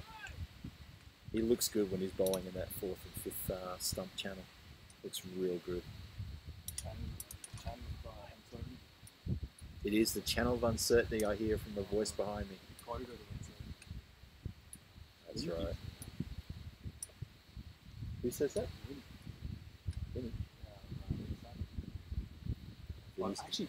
Vinny says a lot of things. Yeah. That's just been clipped away with a nasty little outside edge for one run. And having a look at the umpire, what does he think of that? He thinks we'll just play on. Yeah, I think just got back in time. Strange moment there. They were looking to go for a second once the ball was in the air already, pretty much being thrown back. But the guy managed to get back into his crease just in time. He did, but it was probably a bit close for him, I think. So 3 balls to come this innings, 175 for 5 on the board. These two have put on what could potentially turn out to be a match-winning partnership of 141 of 81 balls. They are looking to get a bit inventive against Farhad there and try to get him away to the leg side. Fine. Oh, Atri's going to overtake him here in the runs if he's not careful. He really took a while to go for that second run. It was always on. So both on 65 now with 2 balls remaining. It almost seems like we're battling it out for the player of the match trophy here. Early call, but well, 2 balls left. Have to be up there. You might be right. 2 balls left. Dagger on strike. He's got the better strike rate. Does he hog the strike away from Atri? He's clipped up with an outside edge. He's just going to go for 1. Turns to Atri and says, "Yeah, you have that last ball. I've got the strike rate." So last ball of the innings coming up. An innings that It looked over very early, didn't it? Very early, but they pulled it back actually, and they're going with a partnership of 144 now of 83 balls.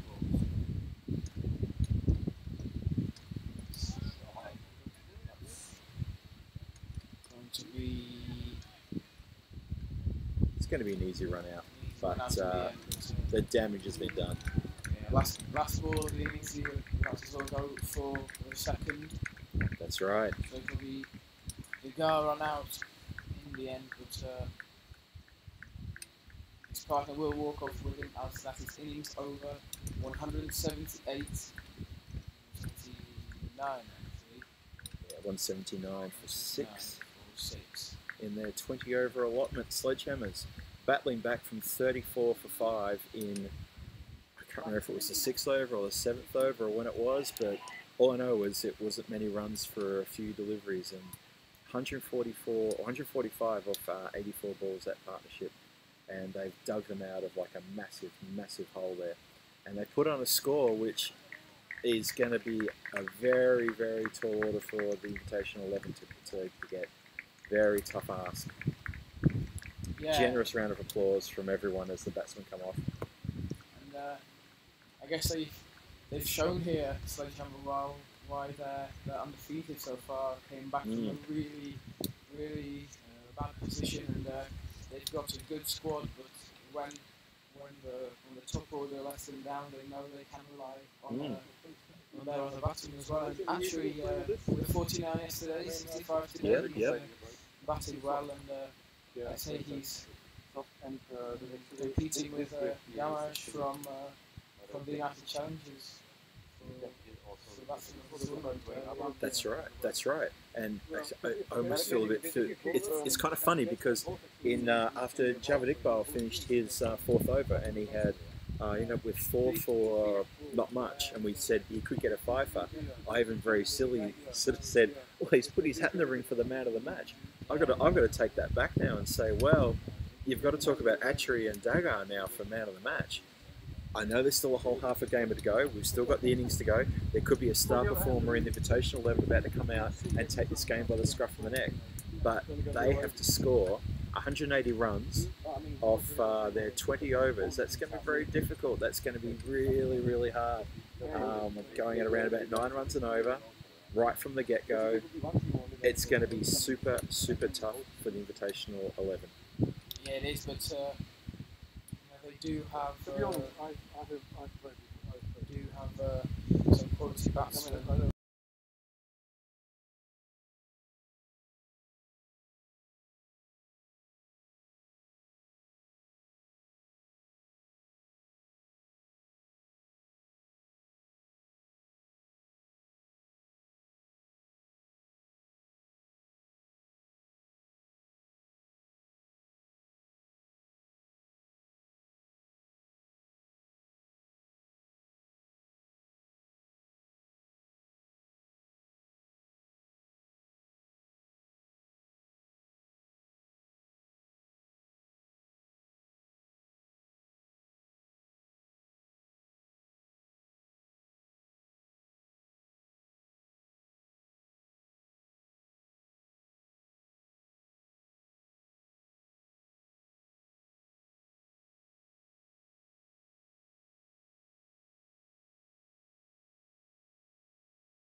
Okay, everyone, welcome back for the second innings of Game 2, Day 2 here, as the invitational side with quite a task up ahead. We need 182 win. Hi, Masha. Nice to join you again on Tom. How was that? How was the first innings? How did it go? First innings, well, the invitational team started well, but great 145 run partnership. I saw that. That was pretty incredible on their part. Saved SledgeHammer's. They were 34 for 5 at one point, right? Yeah, it was. So I'd say they are probably in control now with the invitational lineup in around just under 8.9 runs and over. It's a tough task. Masha, I'm going to hand the mic over to the real commentator, Phil G, voice of Czech cricket. Come in. Thank you, Venki. I've been called many things, but to be called the real commentator is an absolute pleasure. Thank you, sir. I'll try to put a lot of respect into that title, mate. All right, so apologies that got a little bit sidetracked talking with some of the invitational players before I came back over. So, mountain to climb. And starting the invitational team off here is Sahil Grover and Yosh. So they have changed up their opening batsman, just like SledgeHammer did too. Actually, I was talking to the SledgeHammer manager during the innings break, and he said that they are changing their batting order every game to give everyone an opportunity to bat. And, we've seen someone take the opportunity, and some not quite much. So that might explain the bad start for them in the last innings, and then they got That's true. Yeah. got the batsman in. Punching the big gap there by Sahil Grover. 2 well taken. That was a very good throw. Yeah, no, that's a really interesting comment from the coach there to change the batting up, make sure everyone gets a go. They've come a long way to play here, so it'd be good to make sure everyone gets a bit of a crack at hitting in that little piece of leather around the field for a bit. It's pretty easy too out there. It's a long way for that fielder to trot around from backward of square to almost like a deep wicket to field that ball. So yeah, the scene is set here for a very difficult run chase for the invitational 11, as has already been introduced. 180 for the victory. There's a lot of work to be done here.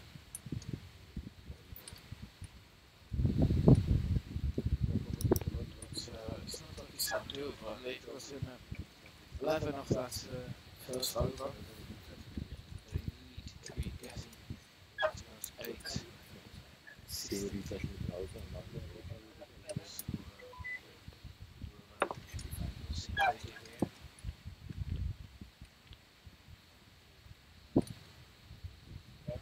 Well, as we say in anything in life, it's not over till it's over. So whilst there's wickets in hand, there's a chance for invitational 11 to cause an upset here.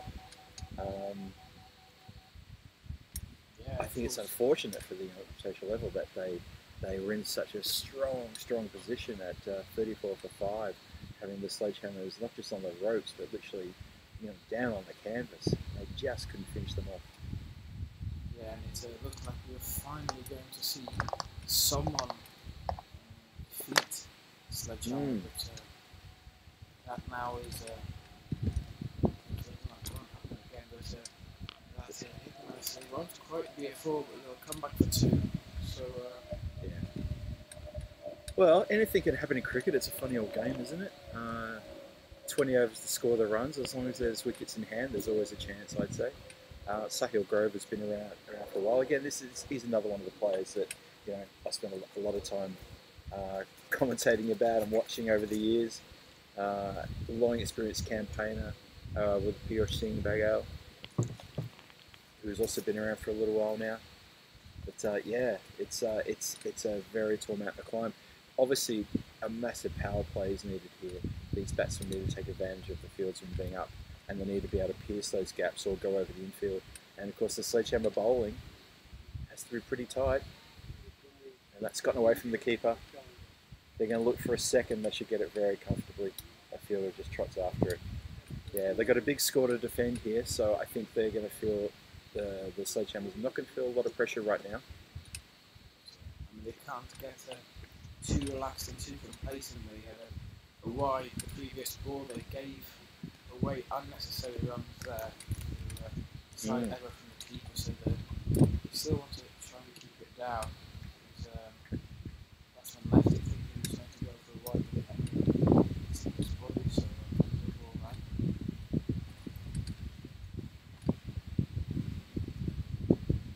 That was impressive. You see that? It was the repeat of that was literally the repeat. Oh, not, a little bit different. Not instinctively. Because the bigger thing about Rasmus, its dismissal was that he did it and he went back up straight away. That's true. This was more friendly. Yeah. It was already on the ground. Oh yeah, I saw that. Did you see that? Incredible.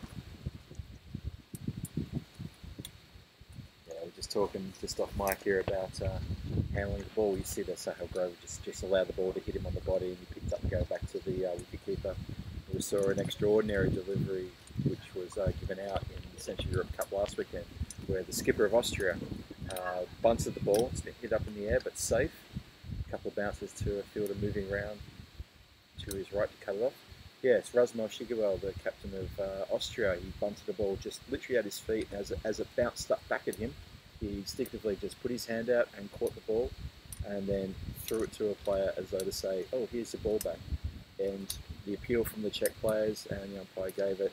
Never seen out-handled ball or obstructing the field before, but just that instinctive move to put the hand out, and that's been swatted to the boundary by. Is that Grover who's hit that out there? Yes, it is. And it's 4 runs. But yeah, just an unusual dismissal, not something I've ever actually seen before live. And from the experienced campaigner, I think even I watched him come off the field and I was commentating at the time. You could see he was absolutely gutted that he'd done it. He didn't mean to do it. It was a complete, what we call a brain fart, just a complete error of judgment. And yeah, he was absolutely devastated that he'd done it. Yeah, it was watching that. It was a weird one there, but fair play to the Czech players for appealing. Yeah, look, that. fair enough. I would have probably just taken the ball and not even realised that there was an opportunity to get a wicket there. I think for me it was fair enough because it had happened so quickly, because he blocked the ball and it had bounced up off the pitch, so back towards him wasn't with the batsman, and he put his hand out. He actually reached out to grab it straight away. It wasn't like what we saw just then with Sahil Grover, where it came off his body, it landed on the ground, paused, clearly the ball was therefore dead, and then he picked up the ball. The ball was dead when he did it. With Shigewell, the ball was not dead, and quite within the rights to appeal, and umpire clearly within his rights to give it out, obstructing the field. Just an unusual dismissal in what was a very high pressure game in the end. So 2 overs gone, 20 runs on the board for the Invitational 11. Still no wicket lot taken. The Sledgehammer's looking to defend a score of 179. Another 160 runs needed from 108 balls. Could go close at this pace. You never know, it could go close. I think the Sledgehammer bowling is, I wouldn't say the first 2 overs are going to be indicative of the Sledgehammer bowling. I think that they've got a lot of talent in the bowling lineup.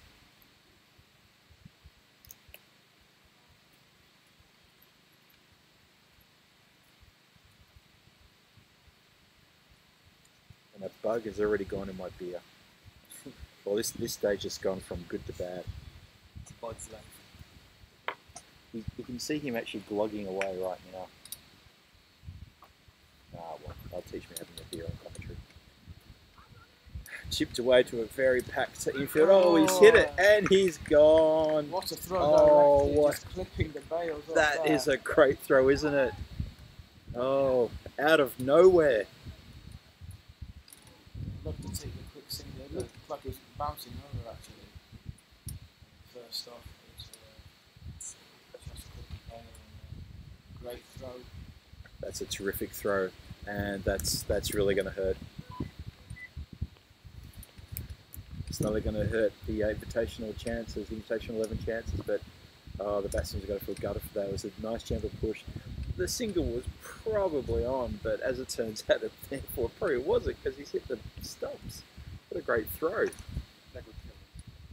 They are very good fielders. Seeing that, yeah, I didn't really see a lot of them in the field yesterday. I did miss a bit of their bowling, but well, that's indicative then, yeah.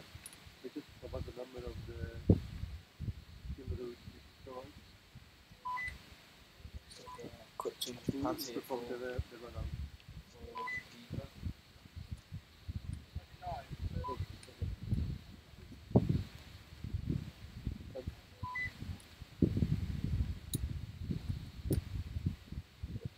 So what was a fairly good start for the Invitation 11, now slowed down by 4 wickets. Yeah, that's brought them crashing back down to earth now.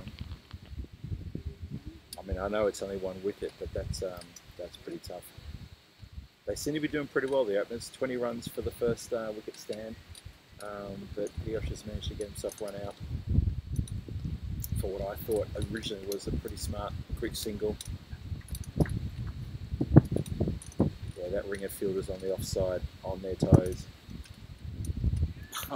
That's a strange old response, isn't it? I can't even call that a shot. It's almost like he's decided not to play a shot as it's coming into his body. What a funny old reaction that is. Oh, look at this, the replay. Just he stopped the shot and it just hit a few bits and pieces. Oh, that's tricked the fielder and it's gone through him for 4 runs. That's Sahil Grover continuing along his merry way there, already piling up a pretty good score already here in the 3rd over of this run chase in the match number 5, Invitational 11 versus Sledgehammer. Invitational 11 have a long way to go. 156 runs needed from 105 balls. Sahil Grover on his way with 16 off 11. Sazib Bulyan yet to face a ball at the non-striker's end.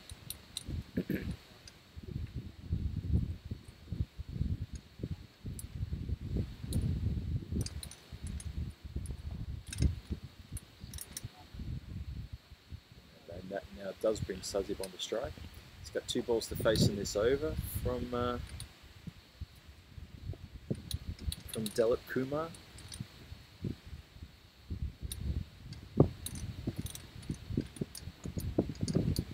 Sort of feel like as the day's gone on, that wind's picked up just a little bit as well, coming across the ground.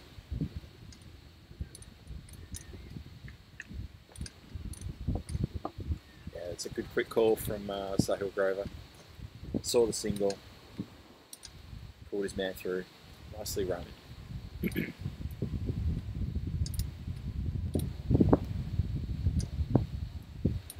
So the Invitational 11 looking for their first win in this tournament. Sledgehammer team looking for their 3rd and to cement themselves at the top of the ladder, and as the firm outright favourites in this Pepsi Cup 2022. Easy single there. Takes us to the end of the 3rd. Score is 27 for 1 after 3. Currently running at 9 and over. Required run rate 9 and over. It all seems pretty level to me. Without trying to state the obvious there, Venky laughing behind me at my ridiculously obvious comments. Fair enough too. But it looks so good. 9 and 9. 9's what you got, 9's what you need. Yeah. Oddly satisfying. I've been described as oddly satisfying at the moment.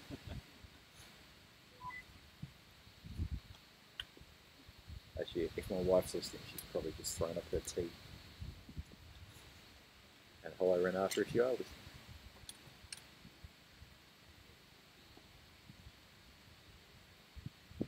Alright, start of the 4th.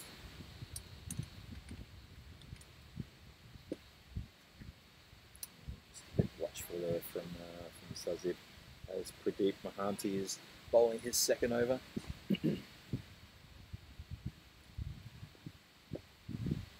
That's been swatted away. There is a man out there in the deep on the leg side, and that goes straight to him without any deviation whatsoever. Lovely throw, lovely long throw to the keeper. Yeah, I am seeing now that they are quite a well dual fielding side. You're absolutely right. They really are quality. Keeper's down. Keeper's down. He's completely down. So that hit him below the belly button. That's not how you keep wicket, mate. You're gonna have to do. You can't do that. He's trying to keep wicket with his butt. No, he's just got a bit of cramp. It's all right. It's all right. Why doesn't anyone ever do that? Vink, why don't you do that for me? You never offer. No mention cramps. I'll have to tell you when I've got a cramp next time, all right? Yeah. Yeah, the keeper just went down with a little bit of cramp. He's all right. He's jumping about. I think he took one a little bit in the just below the midriff, just a little bit in that uncomfortable zone that few of us have. Oh, that's through everybody. I think they've got a little edge. It's going to run away for 4. Yes, yes, it will.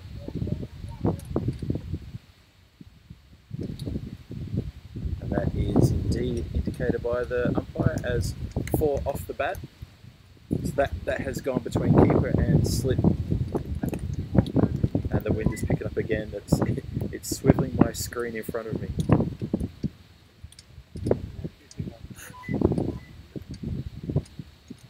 Is there a duck nearby or is it me? Yes, it's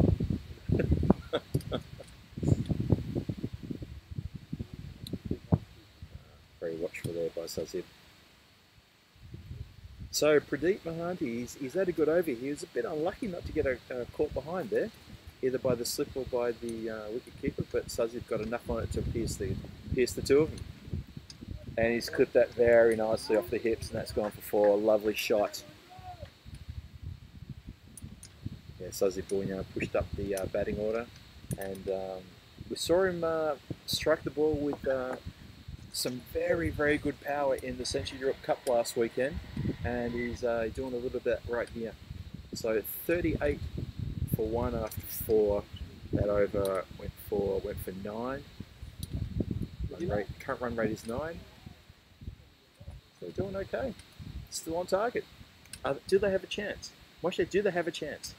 Yeah, they do. Obviously, we've got to take into the consideration that this is the power play now, but they've looked quite good now. Only lost the 1 wicket, so I'm expecting a tight game. Last time we said that it ended up being quite a convincing win for SledgeHammer yesterday.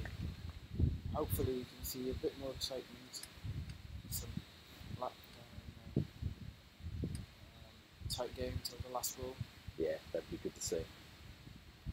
Oh, that's a funny old edge. It's gone racing down to very fine. Is it going to go? Nah, it's been pulled up just inside the line. 2 and... Oh, I'm not sure what's going on there. There's a bit of not backing up. There's a hesitant run there. Keeper saw an opportunity for a run out. Yeah, keeper saw something and tried to affect the run out. In the end, it was just 2 runs off that that outside edge that skied very fine to a 3rd man. He's gone for the switch hit, and he's hit it. Straight to the fielder, dropped. He's hit it straight down the fieldsman's throat, and he's coughed it up. Oh, he switched the hit nice and early as well, and I think the whole fielding side on the offside, who then suddenly became the leg side, just pricked their ears up, thought, yeah, we're in now. So the cover fielder became an instant mid-wicket fielder, and I think in his mind he thought, am I mid-wicket, am I cover? I can't remember, and he's dropped it. Very watchful. That's a bad spill though, isn't it? Straight to you like that. I felt he didn't even hit it as hard as he wanted to, so it wasn't like a tracer bullet. Yeah, it was a weird one. He seemed to switch before the ball even got released. He had a shot he wanted to play in mind, and fortunately for him, he got dropped. and that's going to go for 4. That's a lovely lofted off drive. Coming down towards our scorers. Yeah, nicely hit there. So Sazib finding his range now. Probably getting a bit of payback for some of the runs that he got taken for while he was bowling.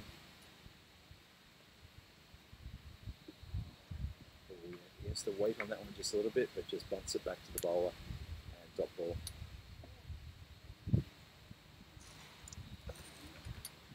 SledgeHammer seem to have a lot of slower spin bowlers. Is that something that the invitational players will be used to from the Czech League? Yeah, that's a really interesting point. Bringing out these slow spin bowlers, that's been lofted down to a long on position, just for a single. Yeah, look, I think it's a really good question because these slow spinner, slow pace bowlers, they do draw up the runs quicker. They are responsible for getting the wickets that I've seen definitely the last couple of weeks. Are the batsmen used to it? I think they probably are used to it. But then again, having said it, there are a lot of pace bowlers in the domestic competition here in Prague. I don't know, Vinky, what are your thoughts on that? Not sure actually, because we don't see that many left arm spinners. We definitely see a lot of right arm off hand. Of course, like, as Phil mentioned, we see a lot of fast bowlers, very few left-handed, left arm pacers. That's the thing. Like, there used to be a few of them, but they've reduced. Definitely not that many left arm spinners. So I guess it's a tough one to say. I don't know if then you had that information from before that these guys are not used to this sort of bowling. We should sort of get these bowlers should be more than these. But I think it's good that they have that bank of multiple spin options or slow bowlers who can take the pace off.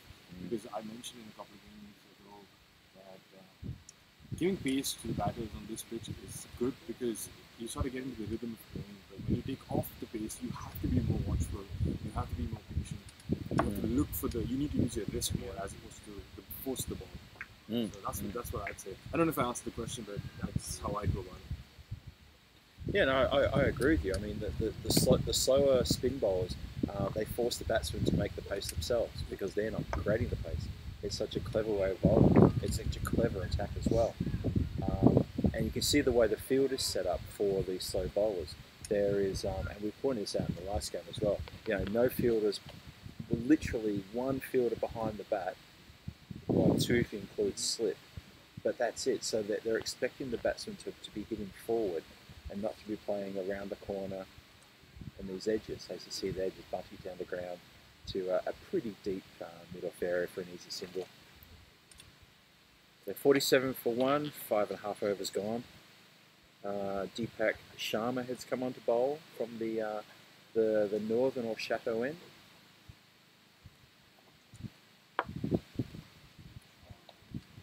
Sahil Grover elevating the shot out to the cow corner boundary where there is protection out there for the bowler.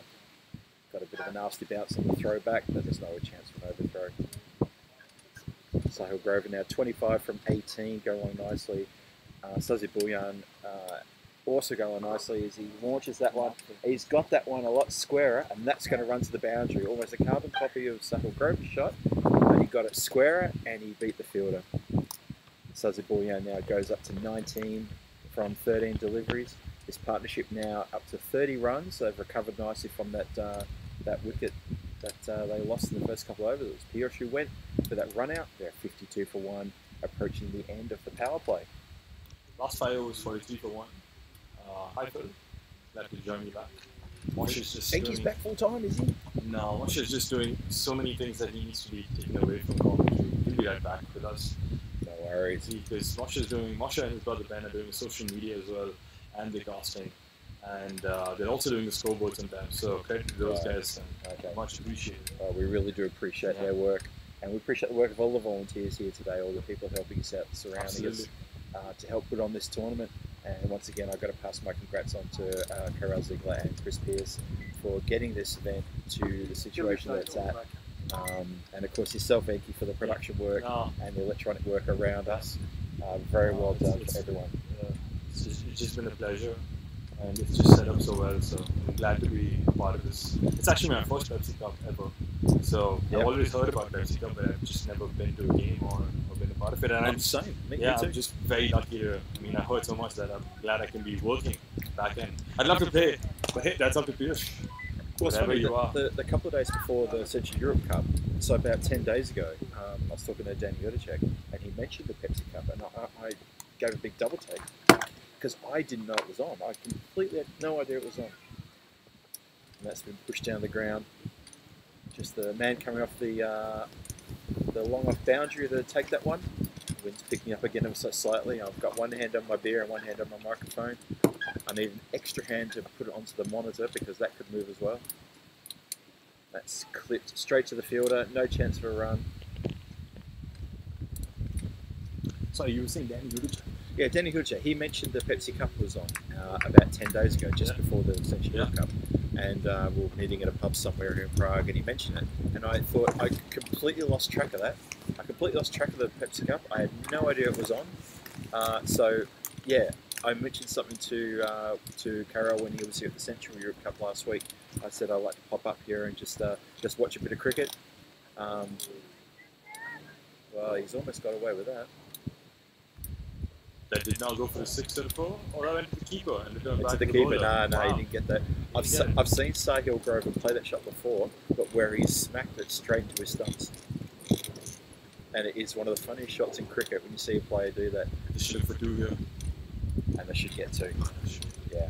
Yeah, no, Sahil Grover last year, he played a similar shot where he steps well to the offside and he plays a shot that's supposed to go to well behind square. And he's last year he did it and he cannoned it straight to middle stump and the stumps went everywhere. I think it took us about 2 minutes to find the bails. He hit it that hard. Wow. So 7 overs gone, 56 for 1.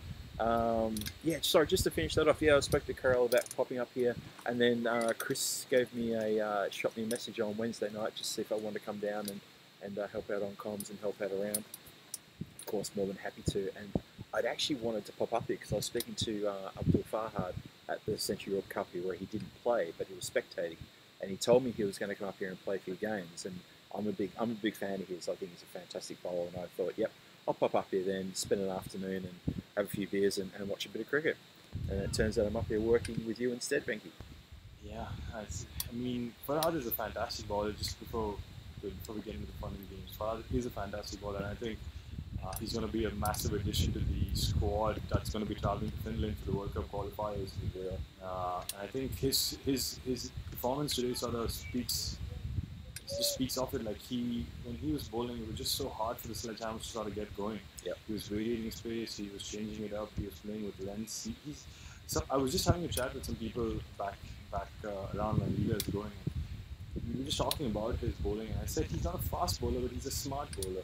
Because it's not about the pace, but it's just about how can you like use the ball that you have at hand. And I think Farhad really knows well how to do it. And that's a clean stumping. Easy as you like. Yeah. And Sahil knew he was gone. He didn't even make an attempt to head back. As soon as he heard the swish rather than the crack of the leather on willow, he knew. And I think we all knew. That's probably why there was a very muted celebration. I mean, it's interesting. The run rate just changed to 7.60, required being 9.84. So you could still say Sahil didn't need to sort of get into that zone, but you could see what happened in the last over. They dotted a few balls, and that got on. That pressure got on them. Yeah, 4 runs off that previous over. Scoreboard pressure again. We've talked about this all day, haven't we? And there it is, case in point. I think the Invitational 11 should definitely play this game in smaller pockets or in smaller stages, because I think this is a chaseable score because of the good work that the openers have done, or the opener and one down. But yeah, they shouldn't get too caught up in the bigger picture and forget about what's ahead of them or the next step. Yeah, that's also true. So Voida Hassa comes to the crease to join Sazi Boyan. Let's see if Voida can do a bit better than he did in the previous his previous effort, where he didn't really trouble the scorers. He didn't trouble anyone, really. He wouldn't even trouble his dry cleaner. He pretty much came in and he left again Took a U-turn in and the went same back. second. Yeah. Oh, he's going to feel good about that. Yeah, think Whitehead didn't want to go for that run. But forced in by Sazib now looking for the second. Getting an overthrow. He backed up a little too far there, but Yeah. ball was pretty far behind. Yeah, we sort of hyped Whitehead up. I mean, but I think the reason why it's a good ploy here, or I mean, I don't know if they know Whitehead, but it's hard for Whitehead to play with a spin because I think he naturally plays a quicker ball as well. And for him, I think spin is something he sort of is very cautious about. And he got out to a spinner who sort of lofted the ball and hit him straight in front of the middle stump, I guess. Well, back in the day when I used to play against Voita, when I played for Barbarians and we battled against Vinorati for the Barbarian Vinorati Cup. I loved bowling against Voita. I loved bowling. He was my bunny. I would get, honestly, I would get him with regular monotony to the point where he'd come into bat, the skipper would just look at me and just raise his eyebrows, and I'd know it's my turn to bowl. Bring me on. My first over, I'd have him. Wow. And I'd always bowl him between bat and pad, always, middle stump. What did you bowl back in the day? Just before we get on to that, 59 for 2 at the end of 8. Invitational 11 requiring 121 in 72 balls. Yeah. What did you bowl back in the day? I bowled right arm around the wicket. Around the wicket? Around the wicket, leg spin or off spin. I could give it a rip in either direction. I sometimes gave it a really good rip out of the back of the hand, and it would be this amazing leg spinner from around the wicket. So to the right hander, it'd pitch on leg and middle, and it would just go zinging straight past their chest, or straight past like in that fifth channel. Fifth wicket channel. But why around? Fifth stump. I'm just curious. I just preferred the line. I felt it was a line that the batsmen weren't used to, because they're so used to people coming over the wicket. Yeah, absolutely. And when I came around the wicket, it was different. I had a wicket keeper I didn't trust, so therefore I never pushed it down the leg. I was always so careful of that. Big appeal there by Nilvan for an LBW, but I think a tad bit high. Hitting him right in the middle of you know what? It was a bit lonely in his appeal there, wasn't it? That's a loud appeal though. You saw something you liked. Okay, wicketkeeper saw something he liked. So the man fielding behind square saw something he liked. I just don't understand this. Were they forcing the umpire into getting a wicket? Because that was just I'm not sure. Strange. I'm not sure. Yeah, because they kept appealing, and then one reacted there as if there were three separate appeals. Someone raised the finger, but no one raised anything. But anyway, now it doesn't matter because Sazib sort of given it to him on a play. That's disappointing, isn't it? Oh, sorry, that's Voida. That's Voida. Disappointing after that really strange old appeal for Voida to hit out like that. Well, I see the Voida. He goes for 2. And the Invitational 11 slouch to 3 down for 60 runs now in the 9th over. Looking like a bit of trouble. Do you think in this, I mean, of course, you play a slightly more amateur level in Czech, domestically also, it's a hobbyist amateur this thing. Of course, there's some players who shine through and they're, it's a semi-professional, on the next level from amateur. Yeah. But do you think that coming around the wicket is such a big difference in our level, or it's more in our level and less in the professional level? It's definitely less than the professional level. I completely agree with you. I preferred doing it on our level because I was bowling against amateur batsmen, and I wanted to trick them, I wanted to fool them, and I wanted to also test them out. I didn't want to give them what they practice over and over again in the nets and what they play on every weekend. So when I joined the Barbarians in 2008, this is going back a long ways, 14 years ago, what I did was something very new in the competition. Not many people were bowling right arm around the wicket. And was that every over you bowled right arm around? That's a chance that it's over. Every over, every ball, I would bowl around the wicket. I never liked bowling over the wicket because I felt it was predictable. Even to the left-hander? To the left-hander, I always preferred bowling around the wicket. Because what I would do is I would dart it in from around the wicket to the left-hander. I mean, just to clarify, even for the left-hander, like it would be over the wicket for the left armer, but it's around the wicket for you. Like it would be like because I'm right arm. Yeah, so right arm. I'd always bowl right arm around. But isn't that the natural side for a left-hander? Wouldn't you bowl over the wicket right arm more because they would not expect them? Because even right-hand bowlers, when they come into a left-hander, they would probably go around the wicket because the bounce goes away. Or do you think more people are bowling over, like right armers are bowling over to go away from across the stumps to the left hand? Across the stumps. Yeah, I think the left-handers were used to the ball going across the stumps. So coming around is the unusual sense. I wanted the left-hander to be really surprised by that ball darting into the pads. The pads. Or into the stumps. Yeah, and I would get wickets cannoning off their pads into the stumps. You get a lot more balls. That's just edge there. Starts it, trying to play at it, but doesn't get a full bat edge. Most of my wickets were bowled. Oh wow.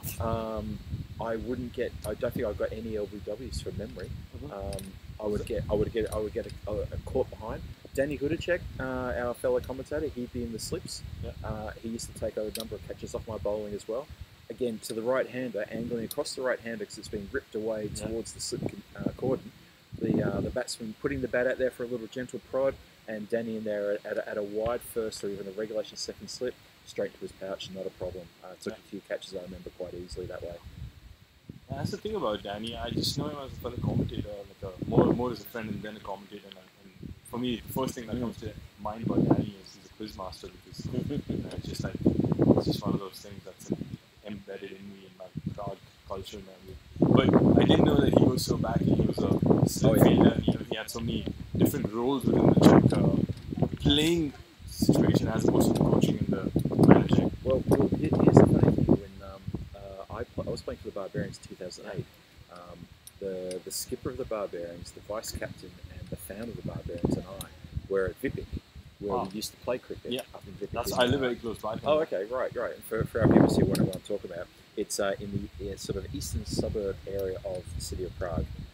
It's all smashed out to the straight to the fielder. And there was a game at Vipik which was held by Kansa, which is the Canadian, Australian, New Zealand Association, sort of an expats community. And Danny was playing in that match. And that was the first time we ever saw him. And he batted so well. He's going to launch that one, but he's missed it. He's been asked for a stumping, and the umpire has given it.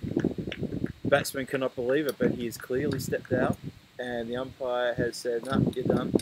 And that's it. Oh, you're off. So you're looking engaged and confused, but Richard Amos is a hawkeye from even 30 meters away. He gets very confused. Umpire had no hesitation. Absolutely, Yep, he saw it. Got the appeal. He's waiting for that. That's good work from the keeper. He's been pretty good today. Yeah, Azam Khan's been the standout keeper of this tournament by far, I'd say. I mean, he showed his worth in the first game itself, catching so many grand stumps and doing a fantastic job on themselves. Yeah, so Danny was playing in that Kansas match, just to finish the story, and we watched him and said, wow, he's a pretty good batsman, this guy. I turned to the captain and I turned to my good friend Steve Edgar, who was a long-time Barbarian and a really good friend of mine, and I said, we need to get over there, when this innings finishes, we need to get over there and invite Danny to come to training before anyone else does, because there was a Prague Cricket Club were there, the Bohemians were there, Scott Page was there with his Bohemian squad, and we thought we'll grab Danny before they do.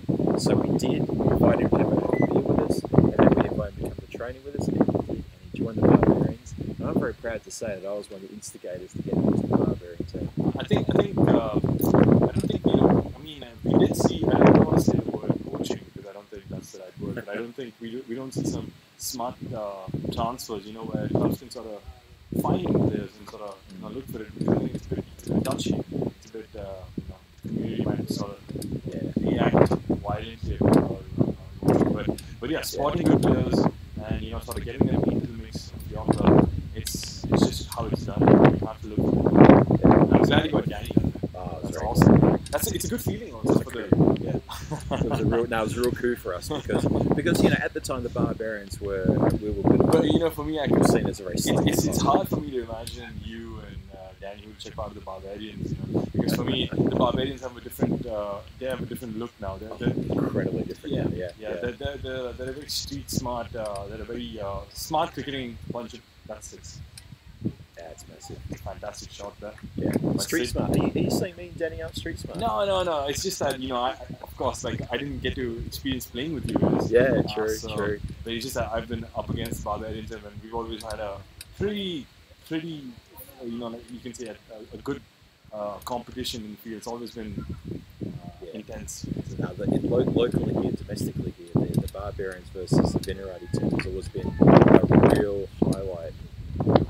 And a real rivalry as well.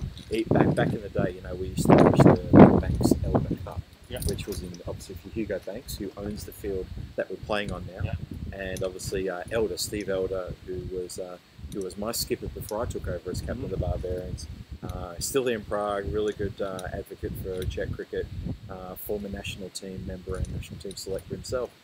The rivalry between our two clubs is probably one of the best ones in Prague, and as far as I'm concerned, I think it's still pretty ongoing too. Yeah, no, I played with Scott, who you mentioned was heading the Bohemians team, or brought the Bohemians team to that Kansas tournament. But it's funny, I didn't even know that Scott was part of Bohemians up until now and a few days ago, because for me Scott's always been like Valvadi FC, who I played with. That was my first introduction to the whole Czech cricket and Czech cricket community, and that this beautiful sport is played here. And I'm always grateful to Scott, rest in peace, the late Scott Page, whose field we're playing on. That's right. This, for viewers watching, wondering who we're talking about, well, this field is named after Scott Page, who was a wonderful ambassador for Czech cricket and someone who pioneered so much of what we've got here right now. When I started playing in 2008, he founded the Bohemians. He was captain coach of the Bohemians. He founded the Bohemians. He put the team together himself. Wow. And he was a very loud member of the fraternity here, the Czech cricket fraternity. He was in the national team as well. Gun player, like cracking batsman, great bowler as well, and our good friend. And he passed away a couple of years ago, and obviously we miss him greatly. And that's what this field is named after. So 11 overs gone, 73 for 4 on the board. The invitational 11. The run chase is grinding very slowly along. That's been flighted, and that's been boshed into the gap. It'll probably be cut off though. I don't think it's going to reach the boundaries. Yeah, fielded inside the line, and 2 runs taken there. Suzy Bulyan is playing a lone hand now, 28 runs off 23. Siddharth Good is now in there as well. He's on 7 for 4. He had a lovely 6 in the last over as well. Yeah, dude. Cheers, man. It's coming in later once it's done. Yeah, sorry about that, Phil. That's all right. Just speaking to Dan Casey there, the tournament director of Central European Cup, and for, of course, people watching locally here, they know Dan Casey goes long back, and that's 4 there. That'll be shot there by Sazib. Sid and Sazib are fairly aggressive-minded batters, and current run rate has dipped below 7, just coming back 7, but the required is going closer to 12. So I think it is time to sort of step things up. It's not out of reach. But they need to have a steady partnership, just like the SledgeHammer guys did. True. Yeah. Well, there's no point just eking out about another sort of 50 runs in the next 10 overs just to sort of finish the game. Might as well. And that's just too good, isn't it? It's I think it's out though, but yeah, the wicketkeeper's doing a really good job here, and the bowler brave to flight the ball, which I've said it before. I love to see that, and Praveen Mohanty is doing a wonderful job there, coming from the Chateau end. Yeah, it's a level of flight where if you're at a distance watching his bowling, you think that he's about to get hit any moment. But it's exactly that he's using to sort of get that wicket or get across to the other end. That this one probably might be 4, another field hits it. You also got to remember that he's got a lovely breeze probably coming over his right shoulder as he's flighting the ball. So it's pushing it away ever so slightly from the right-hander, and it's also probably just giving a lot more push towards it being a fuller delivery. So it's very clever bowling here by this spinner. And he's getting dot balls, although that was a wide, okay, fair enough, we'll give him that one. But he's getting the dot balls. No, absolutely. I think it's really hard to judge where it'll dip and drop.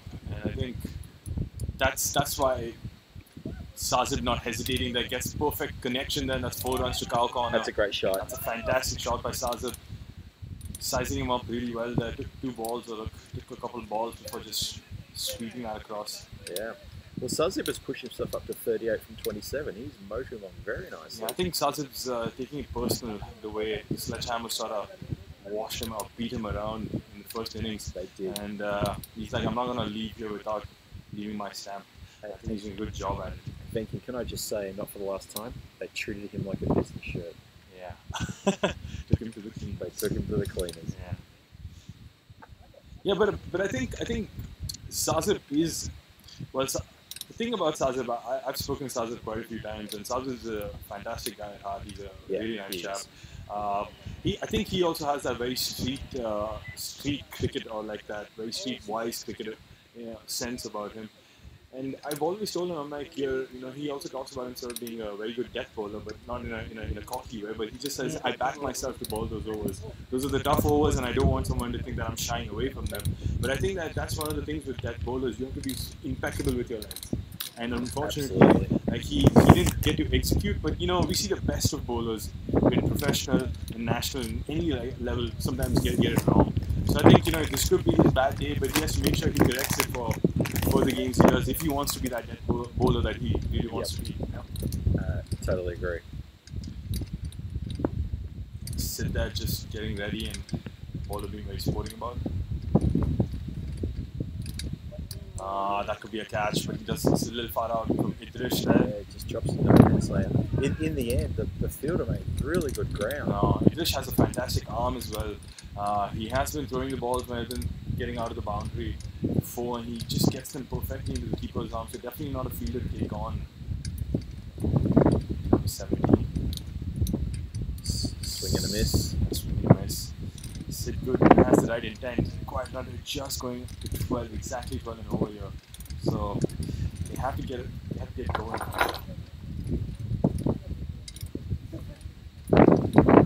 It's an edge. That travel to 4. Massive chase there. That's 4 runs. Yeah, just noting the run rates have really dried up there. Run rate for last 5 overs is 6.2. It just did flick up to 7, but only because of that boundary just then. But prior to that, we were going along with 31 runs in the last 5 overs, and just not good enough for these middle overs, chasing 180 runs.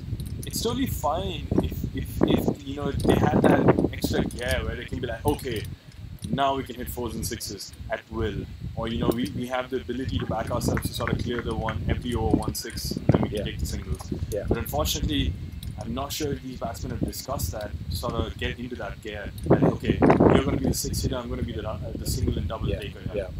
So that's true. Let's hope they sort of understand that match requirement or that match tempo we need. Some Kishore Kumar being played over to my left. They're a very musical group, is the SledgeHammer. I'm pretty sure it's coming from one of their guys with a bit of music coming. Might be coming through the effects mic, I'm not sure, but... Oh, that's up in the air. Taken by the keeper, comfortably taken. A really important wicket there, Sazib Bhuyan. That's a massive blow. 40 for 30, Sazib was striking at 133, and that's exactly the wicket you need for SledgeHammers. Abhimanyu Singh getting called on. Yeah, that is a big blow for Sazib to go out like that. He's doing so well. 93 for 5. That was the end of the over as well, end of the 13th over. And International 11 in a bit of strife. The run rate required is now pushed over 12. Not too worried about that, but we can tell you it's 87 needed from 42. So they need to get some momentum going if they're going to have a shot at this. But you know what, score-wise, they're just over halfway there. I say this is like the Michael. You need to have a Michael Bevan in the team. I think we need a Michael Bevan special if you really want to throw it back. We need a Michael Bevan special. I mean, I grew up watching Michael Bevan finish games for Australia, and I think it's like, I mean, you could say Yuvraj is like closest to him. But they both played in the same sort of era. But yeah, we need a Michael Bevan-esque innings here by one of these batters to sort of take them home. It's too loud, right? Just saying, Shoei Barcher in the chat saying hi to Phil. Phil says hi back to you, mate. Good to see you in the chat, bud. Hope you're doing well. Actually, why is that shop here? Shop's actually doing an internship at the Radio Journal Television Society. I think it's something of that sort. Oh, cool. Very good. And that's 4 runs. That's poor fielding there. That's got through. He put the effort to go low, but just didn't put enough to stop that. And Sid Gard gets a boundary, a welcome boundary for the Invitational 11. Well, big hello to Shob for listening in today. Hope you're doing well, mate, and look forward to catching up with you real soon. Thanks for dropping by, saying hello to myself and Venky. Yeah, hi Shobit. Missing you here, mate. Missing you on your Quick Heroes app, scoring away. But I hope you're having a great time at the internship, because Shobit's actually doing something of a similar nature. He's taking care of audio for broadcast. Oh, okay. So Yep. it would have been fantastic to sort of have him here and sort of get involved in things, but work is work. Work is work. Yep. Volunteer work doesn't put cookies on the table. Nope. Big swipe there from Sid, trying to get the scoreboard ticking, but then just lucky to be grounded in his crease in his safe zone. Well, with Sid's been out there only for 9 balls. He's on 16. Yep. He's hit a few He's doing pretty boundaries, well. which is what he does. Yep. So I'm guessing he takes the lead now, and Abhimanyu Singh, maybe he'll have to go hard a bit later on as well. But there's not too many balls to go. There's only 40 balls left. Yep. They need to go better than 2 runs a ball. Well, that is absolute rubbish, but he's managed to pick out a fielder, unfortunately, and it's just worth 1. That was a bit of a gift there for Sid, and he hasn't connected properly. Yeah, the fielders, the boundary riders, the sledgehammers cover a lot of ground, and they're able to squeeze out those gaps that are visible. Like, I think the big gap is between long on, or very wide long on, and cow corner, because they sort of understand that where the shots are going, so it's tough to clear it. It's well played there. Should run hard there. Good for the 2. Again, he's picked out that long on fielder though. Just got the Accord players running in front of the camera there, or sorry, walking very slowly in front of the camera, off to get a bit of well-needed practice after their performances yesterday. I think they could probably spend a bit of time in the nets. Sit in the air, but it just probably falls short. They might look for the 2. Yeah, they look for the 2. Good That's running had a there. lot of airtime. Yeah. I see what Sid's trying to do here, but it's just not being able to connect it with the meat of the bat. Get it over the rope.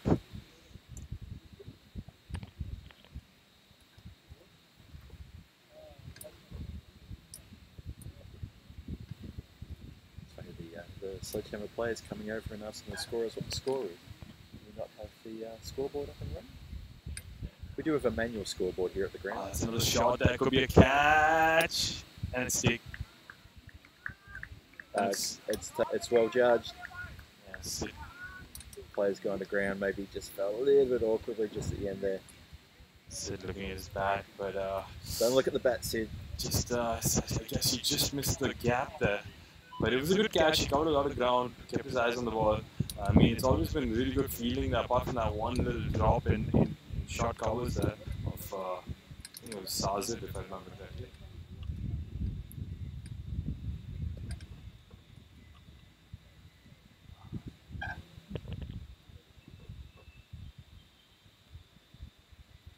Was the fielder who did that?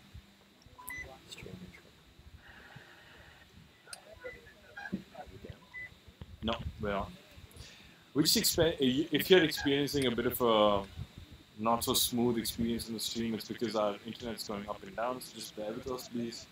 I'm sure we'll be back and running when the Wi-Fi just smoothens out.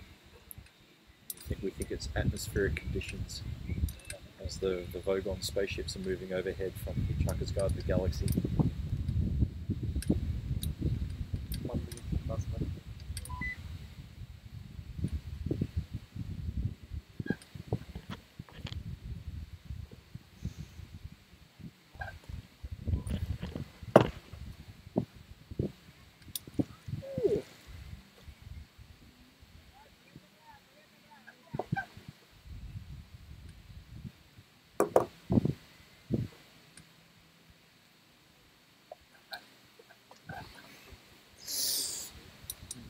Can just go off and on. Are we still actually streaming?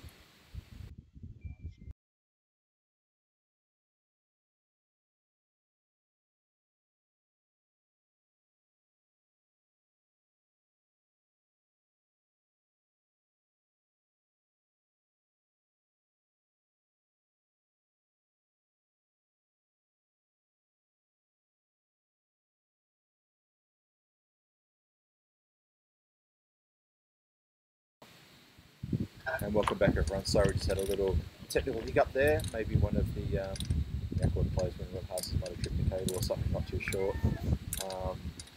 And there's a wide delivery there to start the 15th over. And it's Neved Mishra, one of the big hitting batsmen of the SledgeHammers, has come on to bowl new over from the southern end. Score is 102 for 6 after 14.1 overs. Run rate required is pushing onwards and upwards, and the mountain's getting steeper. Need a bit better than 2 runs for the Invitational 11. Yeah, it's climbed up to almost 14, you'd say. 77 needed off 34, 4 wickets in hand. Quite a few runs there required. Yeah, not looking good for Invitational 11, but they're still in there. They're giving red hot go. They've had a couple of batsmen who've had a few lusty hits. Sozi Bouillon had a good innings, as did Sahil Grover. But the bowlers for the SledgeHammers are backing up their batsmen. Well, the 2 batsmen who got that magnificent partnership of 140 odd in quick time. And that was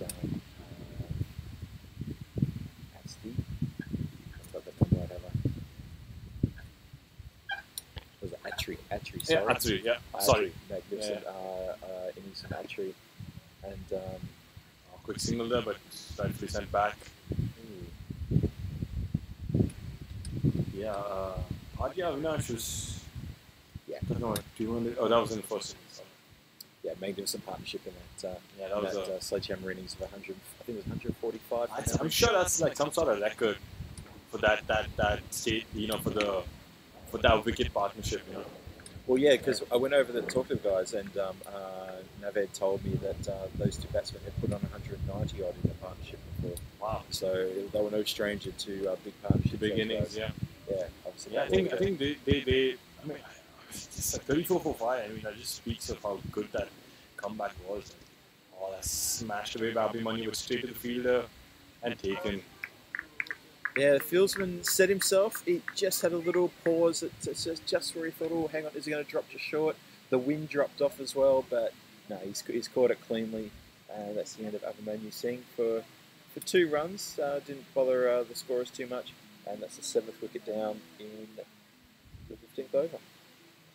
Yeah, that was coming. Abhimanyu had to sort of go for it, but good catch. I mean, good fielding. Like it's SledgeHammer a professional cricket club, so they cannot be dropping these by any measure. So I'm glad they're just taking all of these, making it look easy. Of course, I won in the covers, but I guess I was captain.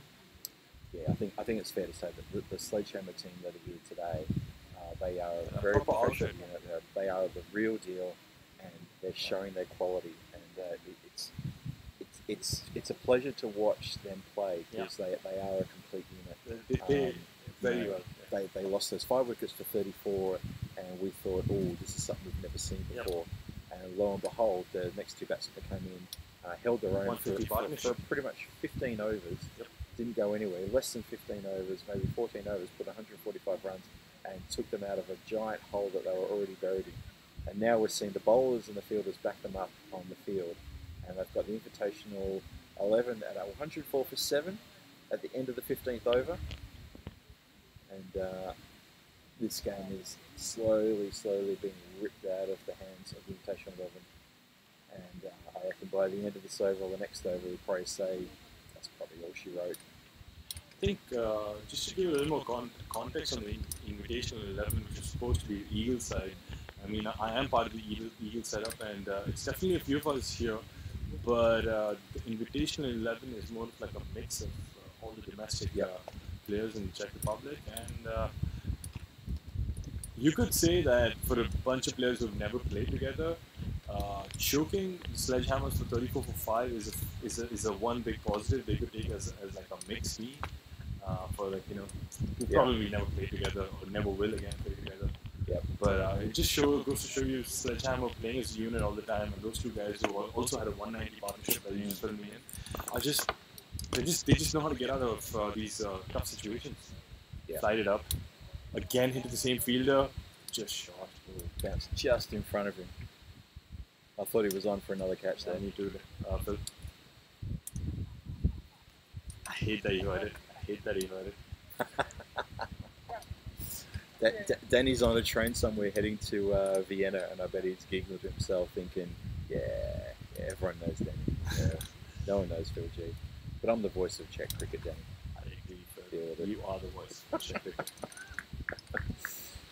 Yeah, he's on his way to. Oh, really? To I Vienna. didn't know that. That's He's nice. off to see the Rolling Stones in concert tonight. Oh, wow. So yeah, hope he enjoys that.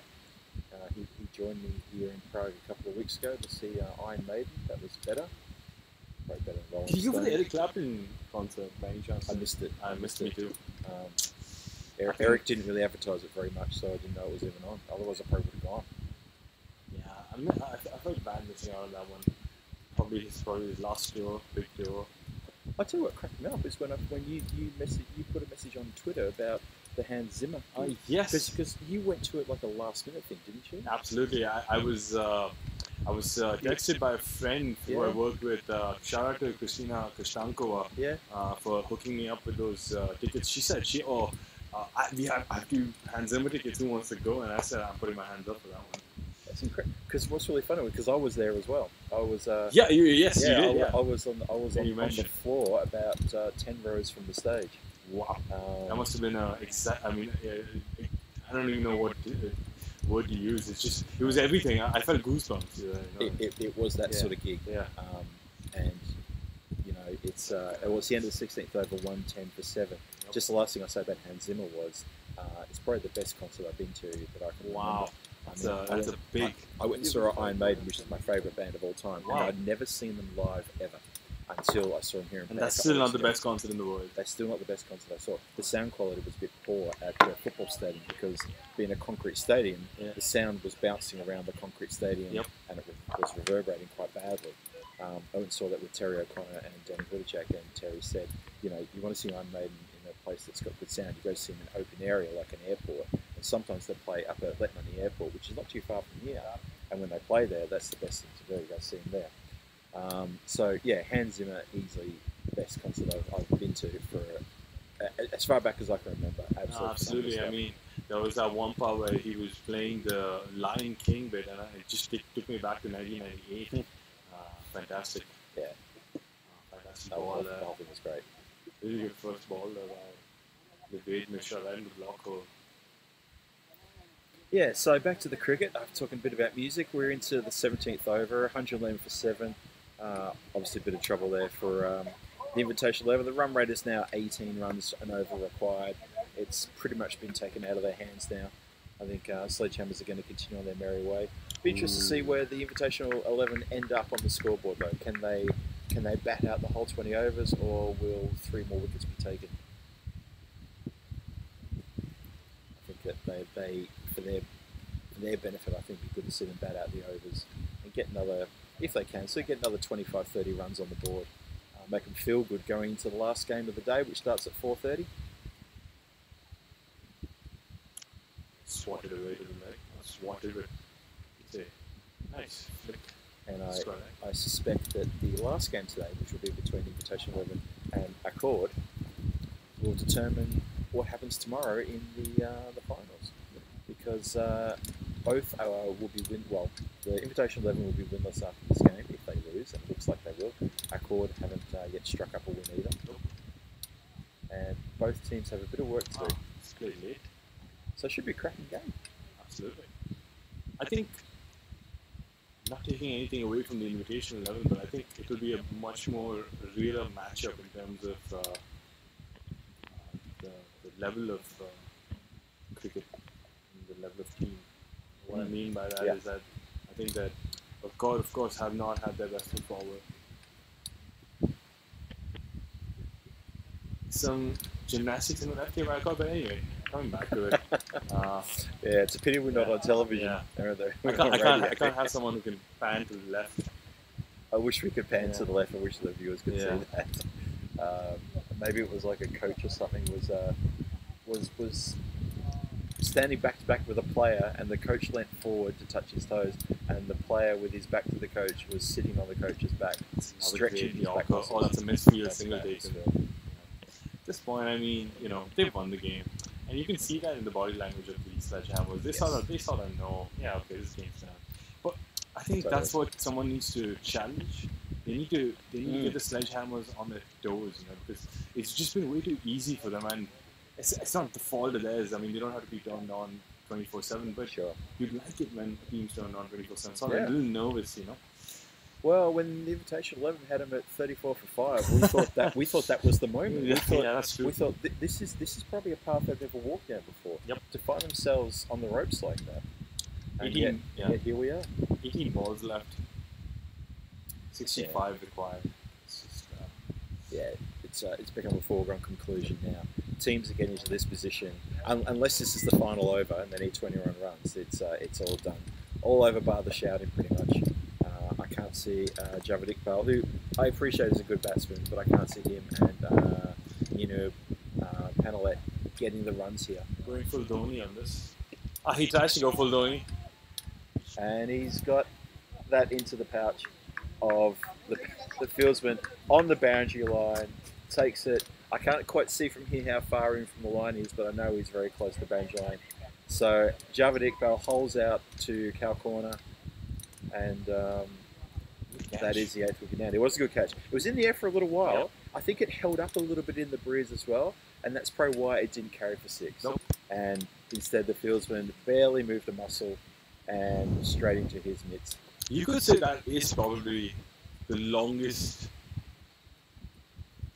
boundary. Yeah, you think? the longest boundary, like from the top end. I mean, from the, how would you call this end? I'm not sure. This end, the southern end. The southern end, exactly. Yep. Southern end to Cow Corner is probably the most hardest to clear, and it also depends on the wind and how it's blowing to sort of help you. Yeah. But it's always tough to clear that. Yeah. It's always a good end for the spinners to bowl from that end as well, from the chateau end where Dilip is bowling from, because you have to come up the hill and you have support of the longer boundary as opposed to when you're bowling from the top southern end, Yes. and you have a very short mid wicket. So. That's so true. Good thinking if they sort of figure that out by themselves. SledgeHammer. Dart it in, dot ball. So Kapil Kumar comes out to join Panelet. Now Kapil did get taken for a few runs in his bowling, so maybe he's got a few balls here to try and get a bit of revenge. Let's see how he goes. I think Kapil will just look to sort of make the most out of this little opportunity to bat 15 balls. Just have some fun, play it in the weed, take some doubles, come out, play with some positive intent, you know, just not just sort of get shelled in. Chance for a run out Definitely there. not Backed up a bit. Yeah, not happening here now. 65 and 14, but they should have some fun. Well, nothing to lose now. Yep. I mean, the game's already been lost in my book. Yep. When the run rate is 27.86 and 65 or 14. Don't think I've seen that done before.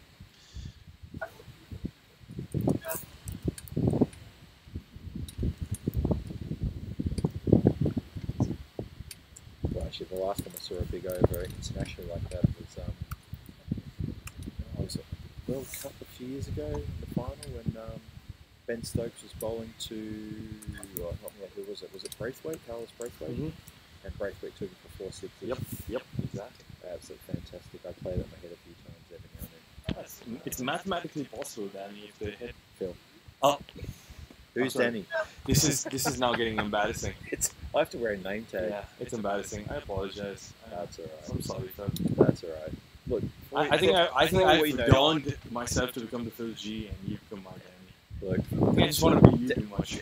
Danny's probably on the train right now. He's probably getting called Phil by people, you know.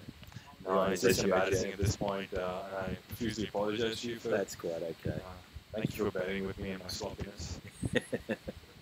Oh, there's Bhatia Avinash back on the chat. Congrats, SledgeHammer, for yet another win. Well, he's early, but if the run rate's 32.5, I kind of back him on that one. It's good to see you in the chat. Thank you for your support very much. Every 6 and 12 balls now. I mean, Phil. No, they can't. Jesus. Now it's in my head. I'm going to edit this part of the live chat out. Really? The live stream out, just to save myself some further embarrassment. know, but I'm in good I'm in good company with Phil because he's not going to beat me up or leave. Just plug out the mic and be like, thanks very much. You can get Danny over here on the live stream on the call. I'm gonna have to bring name tags tomorrow. Or just put like something on the desk with an arrow pointing. I'm not Danny. Not Danny. I am much better looking, and I'm much fitter, and my voice is a lot more smoother. And you are the voice of Czech cricket, which Danny isn't. Exactly. There you go. Yeah. And I'm not a short, angry little man like Danny at all. It's Nick. We just heard someone scream from the SledgeHammer side that we got to wrap this up before 120, boys. That's been really? Yeah. That's just. I mean, I don't know what else to say. I mean, it's very confident of them, but okay. Yes, Avinash Bhatia, it is. You could say almost congratulations. I think that's fair enough. I mean, there's 61 needed off 7 balls. This match is done. Stick a fork in it, it's done. So comes the tough question: who's your man of the match? Oh no, we didn't have to vote, but we can just discuss. I think it has to go to the partnership. The two of them. I mean, I think if you could, for the first time in the history of Pepsi Cup, I think there should be a joint player of the match. If you could do that. They you know what? It's a good case. You'll never get a better case for that argument than what you saw here today. That's for sure. The other question is, will the Czechs bat it out? That's honestly whether the Czechs will bat it out. If they lose 2 wickets in this over, I reckon that will be so disappointing. They need to at least bat it out. They need to hold their own here. They really do. That's a really good point. I mean, I'd like to see him bat this out. It is going to be just head-to-head with God at this point for the Invitational 11. That game is going to be massive. The match with the quarter should be really good. Because it's going to be second and third game going into finals. Yep. And then, of course, the fourth and third. Accord versus Invitational 11 is going to be the battle of the cellar dwellers. Which I think might go down to United Challengers versus that third person. Okay. Because United Challengers most likely coming second here. Yes, most likely. Yep. It's just SledgeHammer just on net run rate must be up there on the points. Yeah, they really want a wicket here, don't they? They've now got 2 slips in. That's very attacking field. 2 slips. And they've still got boundary riders on the leg side, but no one... he's gone down the ground. Not down so to the fielder, fortunately, just shot. He hasn't... Well, he's hit it as a tail ender, which is... he hasn't gotten all of it. Yeah, I've seen Kapil bat. He used to play with me before at Vinor CC, but moved on. He has his aggressive moments. He can sort of hit the ball around. But SledgeHammer being a very tight team and bowling unit will not give any opportunity for the Invitational 11 to sort of swing their arms, play really late there, waiting for the spin. It was funny because he hit it uppishly, but he had enough time just to pick the gap. Not to laugh, Phil, but yeah. He's picked the gap really, really well there and just gone straight through there. But he had that little extra moment just to flick it in the air with a little bit of ease. And again, a little miss hit down, 1 bounce to long off. It's interesting this bowling that we've seen from Rahul Dagar, where he's just been lofting the ball up, just literally just like letting it float through the air. And this has been the whole, I guess, the tactic from the SledgeHammer spinners, or at least the opening bowler. And it's working well, but I wonder what better batters would do. Do you think they just use their feet and negate that length? I mean, negate the dip? That's game over. Do you think they gave Rahul Dagar an over because he's thinking man of the match? Because he had the better strike rate in the partnership. That's the only thing to separate those two. I very kind of SledgeHammer to sort of facilitate players man of the match, player of the match, but I think it's just done. Yeah, there's not much to say. Being SledgeHammer won by 55 runs, convincing victory again. That partnership of 145 in the first inning sort of sealed the win, I'd say. But the Invitational 11 didn't back out. They gave a good opening start, but then sort of just died in the middle overs when they just couldn't get it going. And another win for the SledgeHammer. Really did. Incredible stuff. So, Team SledgeHammer notch up third win in the group stage.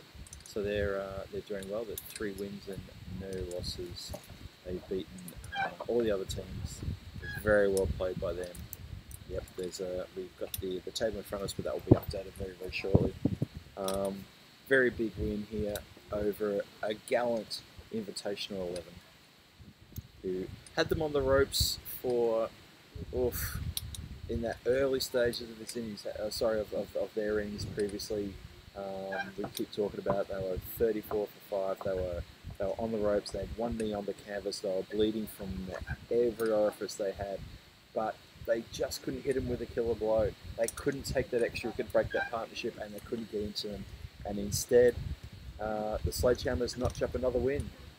And it's been a wonderful display by a fighting team that have got absolute depth. SledgeHammer have a match tomorrow. They'll have the final tomorrow. Most likely.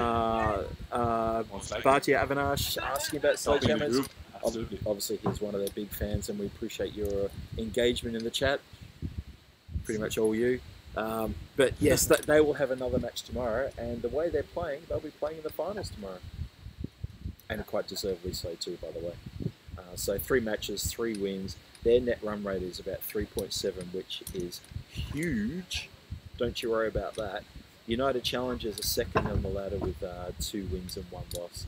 Their net run rate is 1.9, again huge.